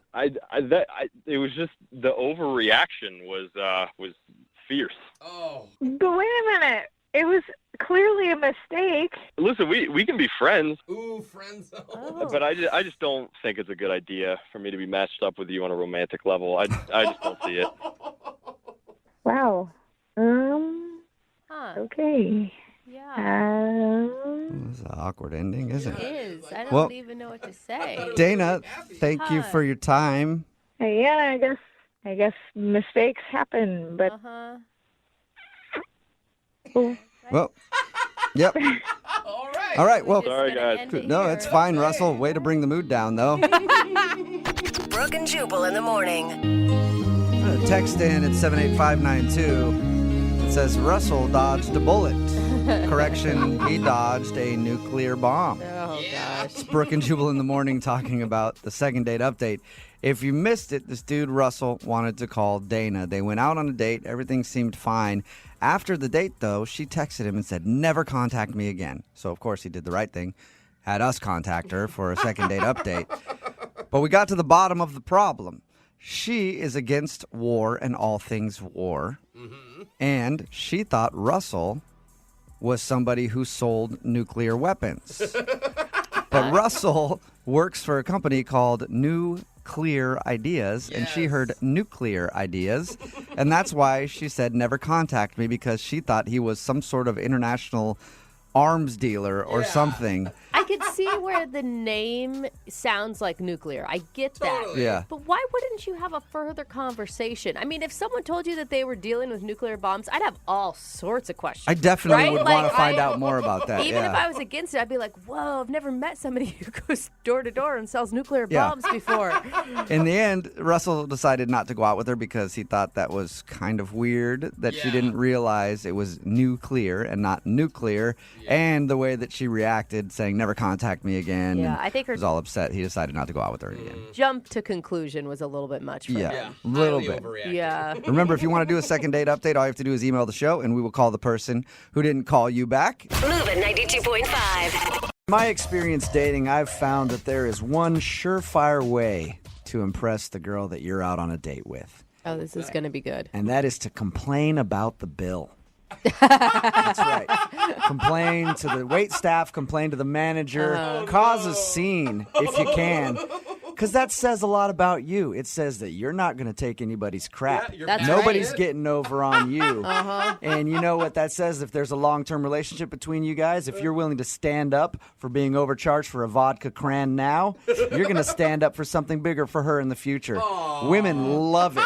We do. When you complain about the bill. You are dialed in to us. And that's what John did on his first date. What, John? Right, John? Yeah, sadly, this is a fact. Were you like nickel and diming the restaurant? No, it's just, it was a happy hour, and, well, I thought it was happy hour, and so, it's just like the bill was twice as much what I was expecting. So I wasn't like trying to be, I'm not cheap. I was just like trying to get what I was supposed to get. Your email sure sounds like you're cheap, John.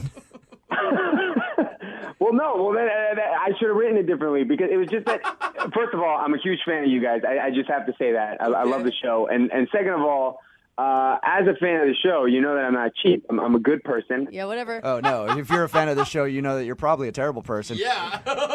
And you like the show because it's free, John. Free entertainment. So but if you went to a bar and the bill was twice what you were expecting, you wouldn't be a little confused? No, I would be confused. But if I was on a date, I probably wouldn't say anything. I think you can ask without making a scene, like what happened when the bill came. Okay, so the bill shows up, and, I took the bill because I was going to pay. I was going to be a gentleman. And I just opened it, and we'd only been there for an hour and a half, and it was like a lot more than I was expecting to pay. So I just called over the waiter and I said, I think there's been a mistake with the bill. And I knew that I'd screwed up because next thing I know, like, the manager's there, and then the manager's telling me that happy hour ended an hour before I thought. And it's awkward. Like, even the explanation's too long. Well, the fact that the manager had to come over and everything else makes it seem like a lot bigger of a deal. Is that why you feel like you're not getting a call back today? Well, there was one other thing. There's more to it. Okay. Yes. What happened? So about an hour in, things are going real well. So I suggested that we should go get another drink, but at my place. All right. Oh, that's a pretty bold move. I wasn't saying, like, let's go to my place to hook up. I was saying, like, let's just go have another drink. I mean, obviously, I would hook up if you wanted to. Right. But... There you go. I was hoping that you would at least admit it, John. So did this happen before or after you challenged the bill? This was pre-challenging of Bill. Okay, so you said, let's go back to my place, and she said what? She said, I'm sorry, I don't do that on a first date. I mean, it was cool. I think everything was going well besides those two things. Like, we were laughing a lot. Can I ask where you met this girl? We met at a club. Oh, my God. And an hour into the date, there is no way an hour into a date, a guy I met at the club is asking me back to his house. No, that wasn't the day I met her. I met her at a club like a week before, and then we went out about a week later, and that's when I asked her back to my place. Oh, I see. What's her name, by the way? Her name's Denise. Denise. Okay, so you said, let's go back to my place. She said, no, I don't really do that on the first date. And then you said, okay, that's fine. But you know what's not fine? This f***ing bill. They overcharged me. That's a good way to make a first impression, John. Well, everything else went well. Was she noticeably upset after all that stuff? I could tell that things were off. You know when you're like, you feel the vibe like you've lost her? That's how I felt. What did you like about her so much that you want to do a second date update to ask her out again if you already sort of know why you screwed up? So the thing that was really cool and surprising about her, and I know this is going to sound horrible, but she's gorgeous, like model, good looking, but she's also like hilarious. And I didn't think that she'd be so funny, like when I met her at the club, and like she was like making fun of me, I was making fun of her, but like in a fun way. She's really cool. So did she make fun of you after, the ask her back and the bill thing? No. And so I think that's where I thought that she was kind of upset about how I reacted. How many times have you tried to get a hold of her since your date? I have called her 3 times. And you haven't heard anything back? Nothing. I should be honest. I called 3 times and I texted about 2 others. Oh, so you've tried a bunch. So, yeah. So you don't take a hint very well, do you, John? I just really like this girl. She's really cool. Denise is really cool. I wouldn't do this with just anybody. Okay. So do you want to apologize to her for what you did? Well, I already did apologize. When we were at the restaurant, I apologized like after the manager left. And I mean, I guess I'll apologize again, but really I just want a second chance. Okay. Okay. Well, we'll play a song, come back, call her, and get your second date update, all right? Cool. Thanks a lot, guys. Okay, hang on. Moving 92.5. Brooke and Jubal in the mornings. Second date update. John is on the phone with us right now. He wants us to call a girl named Denise today because she's not calling him back after they went out. He met her at the club. They went out for a date. He says part of the reason he thinks he's not getting a call back is because at a certain point during their date when the bill came, he complained about it because he thought it was still happy hour when happy hour had ended.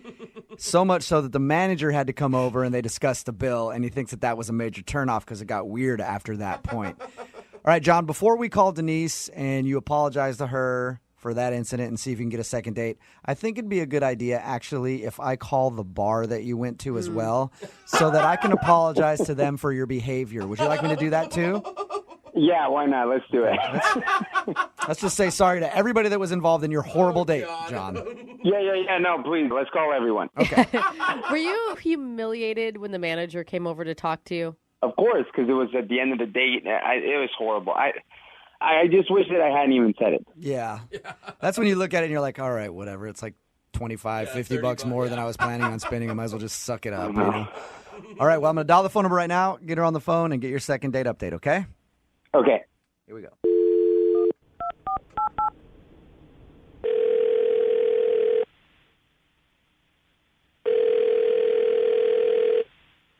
Hello. Can I speak to Denise, please? This is she. Hey, Denise, how are you? This is Jubal from Brooke and Jubal in the morning. Okay. What's going on? I'm calling you because we recently got an email about you from somebody who listens to our show. I'm sorry. What's going on here? I don't understand. It's a segment we do on our show called the Second Date Update. Okay. John asked us to give you a call and find out what went wrong on your date, because I guess he's tried to get a hold of you a few times and you won't call him back. Okay. I'll tell you what John told us, because we talked to him, and he says he thinks that you're not calling him back because of a moment at the end of your date when he complained about the bill and like the manager had to come over, and he says he felt really stupid after that point. Oh, no, he lost me before that. What did he do before that? I mean, God, I don't know if I want to talk about this. Was it where he asked if you wanted to go back to his place and you said no? He told you a lot about our date, apparently. He did. He told us all about it because he's really curious what he did wrong and why you don't want to go out with him again. I wouldn't blame you if you didn't want to go out with him. I'd feel like an hour into the date and he's asking to go back to his apartment. It sounds like a booty call almost. I mean, I didn't even want to be there after the first 15 seconds of talking to him. What? You didn't like him that Whoa! like that soon into the date? Yeah. That doesn't make any sense to me because you hung out with him for an hour or so still and had drinks with the guy. If you didn't want to be there at all, why didn't you leave earlier? I don't know. I guess I felt kind of stuck. Like I needed to keep going through with it. So you were looking forward to it, and then 15 seconds into the date, he turned you off. Yeah. So what happened? So I walked into the restaurant, and I had butterflies because I was excited to see him again. And he was already there. He had a table for us, and he had pulled out the chair for me. He told me I looked beautiful. He kissed me on the cheek. Oh, What that a monster. jerk. I Yeah, know. gosh. Jeez. Wait. So we sit down, and I asked him, I was like, hey, how's it going? How have you been? And he answered, oh, God. He says, this is going to sound bad, but I forgot your name. Oh, that's the worst. What are you doing? How did he not know your name? I don't know. We talked for like an hour, and I laughed. I thought he was kidding. Yeah. But he wasn't joking? No, he says, no, I'm serious. And he said, look how I saved you in my phone. And he showed me his phone. And he had saved me in his phone as hot girl from the club. I have done that before, too. I currently do that. Yeah, and you'll be like texting somebody like, I have no idea what her name is. I hope she says it at some point. I don't know any girl that wants to be known as the hot girl from the club. Yeah. I don't know. I don't think it's that bad of an Yeah, but if the guy's sitting down with you on a date and then has to go, hey, I know we've been talking back and forth, planning this whole date, but I don't know your name at all. It means he doesn't care about your name. Or he was wasted. So what did you say to him after you found out he didn't know your name? I don't know. I kind of felt a little like caught off guard. It's like, oh, okay, cool. Well, I'm Denise. I didn't know how to respond. I wanted to be mad. Were you just like disappointed because you really had this crush on this guy and then he didn't even have enough energy to put into knowing your name? Yeah, I was really looking forward to this date, and then that's how it starts. And from then on, I was like, well, I guess I'll just order a bunch of drinks and have him pay for it. Smart girl. Yeah, it's a good way to do it. She didn't care about the bill. Can you put the tab under Denise, please? Name Denise in all caps. Wouldn't you like to just tell him, though, like, hey, this is why I didn't call you back was because you didn't know my name. Maybe in the future you should know somebody's name before you got with them? I just figured maybe that's something he should know, but... The good thing is he knows it now because he's actually on the other line listening. What? Yeah. Denise, I couldn't hear you at the club. It was really loud. That's why I didn't... I'm so sorry. I swear I just couldn't hear you that night, and I was too embarrassed to ask you that night what your name was, and I should have just asked then. Yeah. When you put me in your phone, ask me my name and put it in your phone. That is a very good point. Yeah, you have to do that. You don't go an entire week and then think it's funny to show me that you've given me the nickname Hot Girl from the club. Well, I was just trying to be honest and tell you I thought it was kind of funny. I thought you'd take it as a compliment. I put you in as Hot Girl. I am more than just a freaking hot girl. What did you want, though, Denise? He's not going to put in very smart, intellectual woman. He's got to get to know you first. It's not like it didn't come up in conversation when we were at the club. We told each other our names. And I am more than just a person with a body. I don't want to... It means something about him that's all he's thinking about, that he couldn't remember my name from the conversation, but all that he remembered was what my body looked like. Okay, so that's all I knew at that moment about you. I'm really, really sorry. And if I had had the chance to put in a different sort of thing after our date, I swear that I would have put in the most amazing woman I've ever met. Or the beautiful girl who I'm lucky to have gone on a date with. God. That's cute. Come on. Pouring it on a little thick, don't you think, John? Give him some credit, Denise. And then you couple that with everything else that happened that night. Yeah. Are you I guess you're right. A lot of stuff did Everything else happen. was good. Everything else was good, John. John, you forgot her name. You yelled at the wait staff about the bill, and then you invited her back to your place an hour into the date, and she said no. Okay, look, I admit it wasn't like the best date, but that was like incredibly unlucky. One, the fact that I misunderstood what time happy hour was, that's just like bad luck. I heard her name, I just couldn't like hear it well enough at the club. That's bad luck. The only one that's actually my fault is asking her too soon to go to my place. That one I take full responsibility for.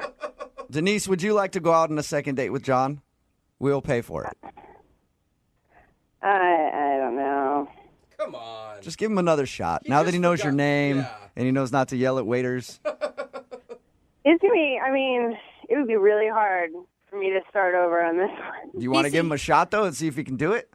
I promise that you'll get to know the real me, that you'll have a wonderful time. I'll be a total gentleman. I think that you should give me another chance. And I'm going to pay for the date so he can't complain about the bill. That's my job at this point. Yeah, we won't even go to happy hour. This is against my better judgment, but fine. I'll do it. You'll do it? You'll go out with John again. Yeah. Awesome, John. God, I can't believe we're celebrating a response like fine. Congratulations, John. You got a second date. Thank you, guys. Denise, I promise you will not regret this. Yep, we'll send you and whatever her name is out again, and you let me know how everything goes, okay? Brooke and Jubal in the morning. Brooke and Jubal's second date update. Everybody knows that the best place to meet hot dudes isn't out at the bar or at the gym. It's at the Jiffy Lube. Am I right? All those mechanics in there just being sexy, working underneath cars, shooting each other down with oil guns, pouring gasoline all over each other, messing with each other's dipsticks. All kinds of sexy stuff happens at the mechanic. Vicky's on the phone right now, and that's apparently where she met the guy that she wants to call today. He was working on her car. And now he wants to work on something else. Okay. Yeah. What's up, Vicky? How you doing? Hey, how are you doing? All Good. right. Did I paint an accurate picture of what was going on? Were you getting your car worked on? Not exactly. Oh, okay. Tell us a little bit about how you met this guy. It said in your email that he was a mechanic working on your car or something? Yeah. My car was really giving me a lot of trouble, and I took it into a mechanic, and it ended up needing a lot more work than I had hoped. As it always does. I mean, let's be honest.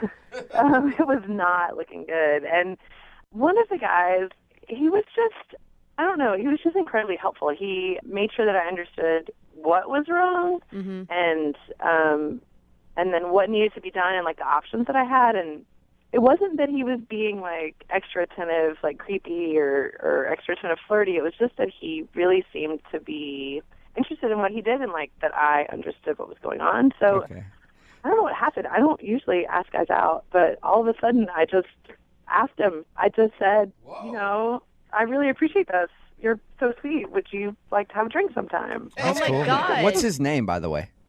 His name's Chris. Sorry. Chris. I can't that's believe okay. that I just wondered you hadn't said his name yet, so I was wondering. I can't believe that fantasy actually worked out for you. I mean, there's always the image of, like, the hot guy mechanic in the uniform with the oil and all of that, but usually I end up with, like, some 65-year-old overweight, half-balding man. Well, there were a lot of that type around there, but thankfully he was not one of them. He was very sweet. Yet. He's not one yet. Yeah, He's that's just not a good old point. enough. Give him a little more time in the shop, and he'll get to that point. So you guys went out. What did you do for your date? We just went out for a drink. I thought, you know, keep it simple. So we drove ourselves. We met at a bar. You know, I really just wanted to get to know him a little better because, you know, there's only so much you can get to know while somebody's working on your car. Right. And I thought we had a pretty nice time. So how long, I mean, was conversation easy for you? Actually not. You know, not in the beginning. It was kind of slow, and, you know, there was a moment where I was like, wow, maybe we just don't have anything to talk about. But the truth was we just, you know, we come from pretty different backgrounds, and we have pretty different jobs. Like, I work in an office, but after we, you know, small talked for a while, we actually ended up having really fun conversations about, like, goofy childhood stories, and I had a lot of fun. Was there any awkward moment from the date that you can think of? Any reason why he wouldn't be calling you back? Yeah. Oh, there is. Okay. What That was happened? a sad tone. Well, it is a sad tone because there was a couple of pauses, when you're getting to know somebody and they can be awkward and you just don't, it's kind of fumbling for things to say and things can be going pretty well, but then there was a lull. And I just said, so are you doing the mechanic thing right now where you go to school to learn to do something else? And I don't understand why. It's not that I think, clearly you can see what it, Yeah. I can't believe I said What that. was his response to that? Appropriate, probably it should have been more vehement. He just kind of didn't look at me and was like, no, this is my career. So it might have come off like you were talking down to him a little bit because he's a grease It monkey. sounds like it, doesn't. I can't believe I said that. It does. That's kind of messed up. And do you feel that way? Like, could you be with somebody who has a blue collar job? Yes. I wouldn't have even, it wasn't like I thought, oh, don't ask this guy out. He's worked on your car. It was like, ask this guy out. He's been so kind to you. I don't know why. I was just trying to think of something to say, and it was not the right thing. Did you apologize for saying it, or did you try to act like it didn't happen? I kind of just tried to move on. Okay. How did the date end then? Well, thankfully, we were there for about another 45 minutes, hour. So we had driven separately, which I thought was a good idea. And he walked me to my car and gave me a kiss goodnight. And like a real kiss? And like a real kiss. Oh. Not like a scary groping kiss, but like a real kiss. Did he stop you and go, hey, before you leave, any fluids need to be topped off? Right. I could do that for you. He did not say that. He did not. No? All right. And I said, I would love to do this again sometime. And he said, sure. And I said, okay, well, call me, which he did not. How long has it been now? Well, I texted him after about 3 days, and he texted back. He just was like, I've just been really busy. And I said, okay, well, let's talk soon. And then I texted him again a couple days after that, and he hasn't gotten back to me. And you were like, how busy can you be? I work in an office. I've got a lot of meetings. You're just working on cars. Ew. Yeah, I did not say that to him as considering what I had already said to him. Right. That kind of Terrible. So you haven't heard anything from him, though, since your last text? No, I haven't. But I definitely had the feeling like this is worth having another date, some more time together. All right. Well, we'll play a song, come back, call him, and get your second date update, okay? Okay. All right, hang on. Moving 92.5. Brooke and Jubal in the mornings. Second date update. If you're just tuning in for the second part of today's second date update, a girl named Vicky is on the phone, and she wants to call a guy who lubed her up on the first date. Oh my gosh, Jubal, do not say that. You can't Her even... car, that is. Well, I guess I don't really know exactly what she had done on her car, but he was her mechanic, and she actually asked him out. Jeez. They went out to a bar for some drinks. She thought everything went cool, but now he's not calling her back. The one thing that she can think of that might have screwed everything up was when they were talking. She said, hey, so is the mechanic thing just something you're doing to put yourself through school? And he was like, no, this is my career. And she thinks she might have sounded a little judgy, but we're not sure because they still hung out for over an hour after that. And she even ended the date with a kiss. All right, Vicky, you ready to give him a call? I am. Okay. And you didn't add into your conversation after, kind of putting down his career choice, anything about how many degrees you have and how great college was. I did not. Okay. You should have just rubbed it in. Yeah, making sure. I think it was great, but college isn't for everybody, and that's okay. That's true. I didn't go to college, and look how well I've done. Yeah. Yeah, really. Maybe you're being actually facetious, true. but I think yes. We're doing No, great. I'm terrible at my job. Really bad. I should have learned a little more. Okay, here we go.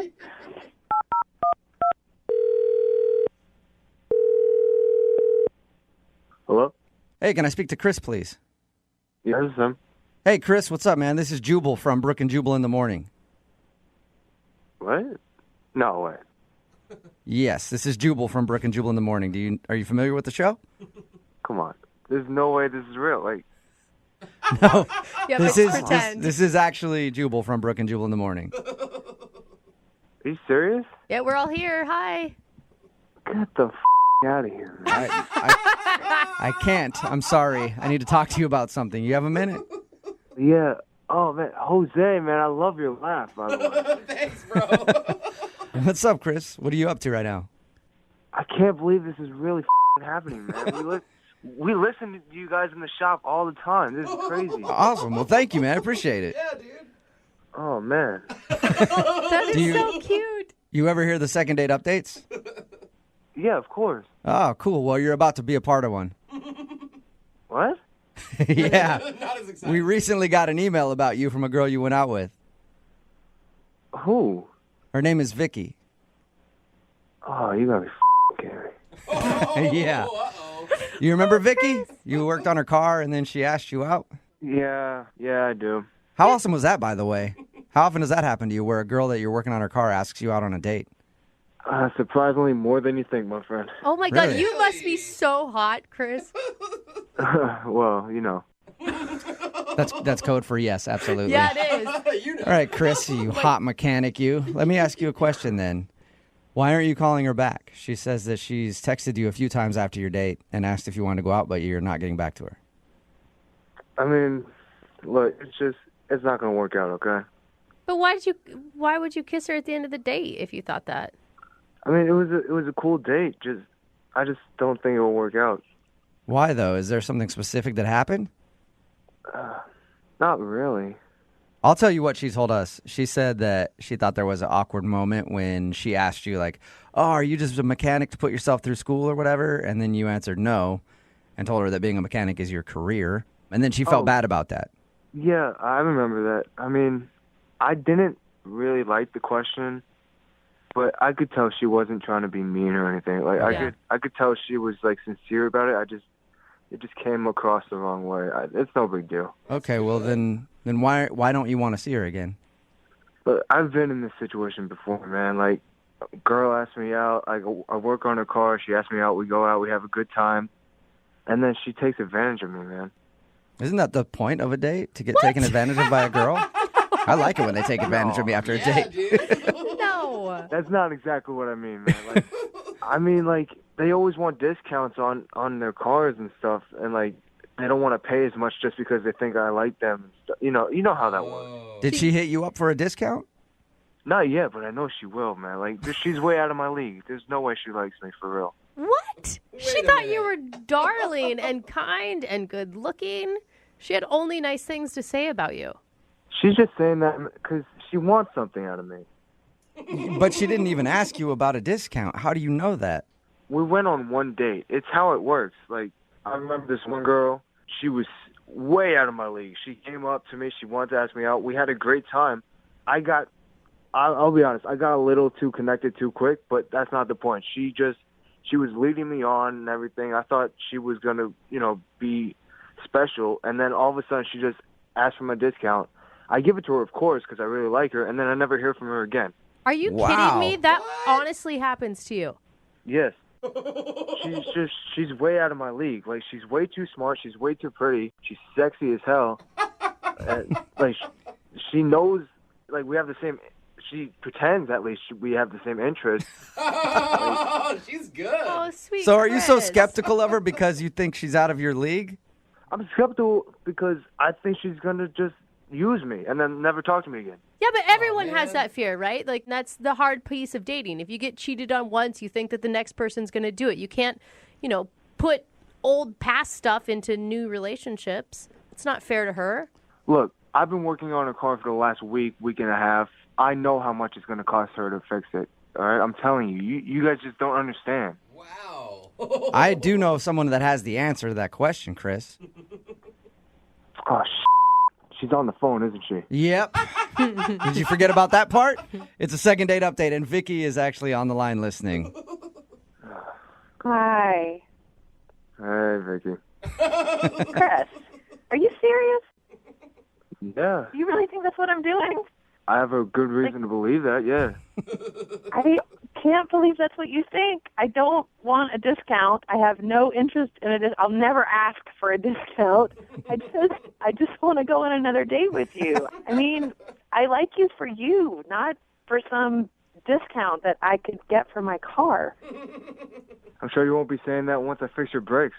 Chris, give her a break. Yeah, I mean, I can't believe that you even think that. Nothing in what we talked about showed that I was anything like that kind of person. I'm not. I just want to go on one more date with you to get to know you a little bit better. It has nothing to do with my car.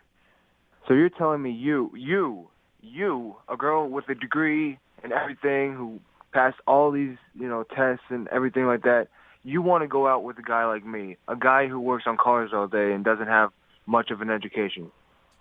Yes. that is what I'm telling you. That I did not ask you out because you were or were not a mechanic, just because you were really kind to me, and I thought it might be nice to get to know you better. I don't know, Vicky. I mean, you're telling me all this now, and it sounds great, but once I finish your car and you're asking me for the 20% discount on your brakes and your wheel and all that, it's just... Oh, my gosh. You know what? How about you finish the car, I pay for the car, we're done with the whole car situation, and then we go out again. Yeah, that's great, but, do you have another car that you need work on? Oh, my God. Come on, Chris. Hey, Chris. No, Chris, I only have one car. Are you willing to go out with somebody that only has one car? Chris, would you go out on a second date with Vicky? We'll pay for it. Come on, man. Just one more date. If you say no, this will be the only dumb thing that you do. Vicky, you're telling the truth. You really like me for me. Yes. Yes, I like you for you enough to go on the radio and say, can we please go on another date? Yeah, I doubt she'd put all this effort in just to get a little bit of a discount on her car work, Chris. I mean, are you kidding? I had a really nice time. I really enjoyed spending time with you. I thought, gosh, this is so nice. Maybe we should do this again. I didn't think, gosh, this is so nice. We should do this again so I can get something for my car. I mean, who knows? I don't know. It's just a second date, but I would really like to go on one so we can hang out some more. I mean, I had a good time too, but that's why I'm so skeptical. Well, life is risky, Chris. Come on.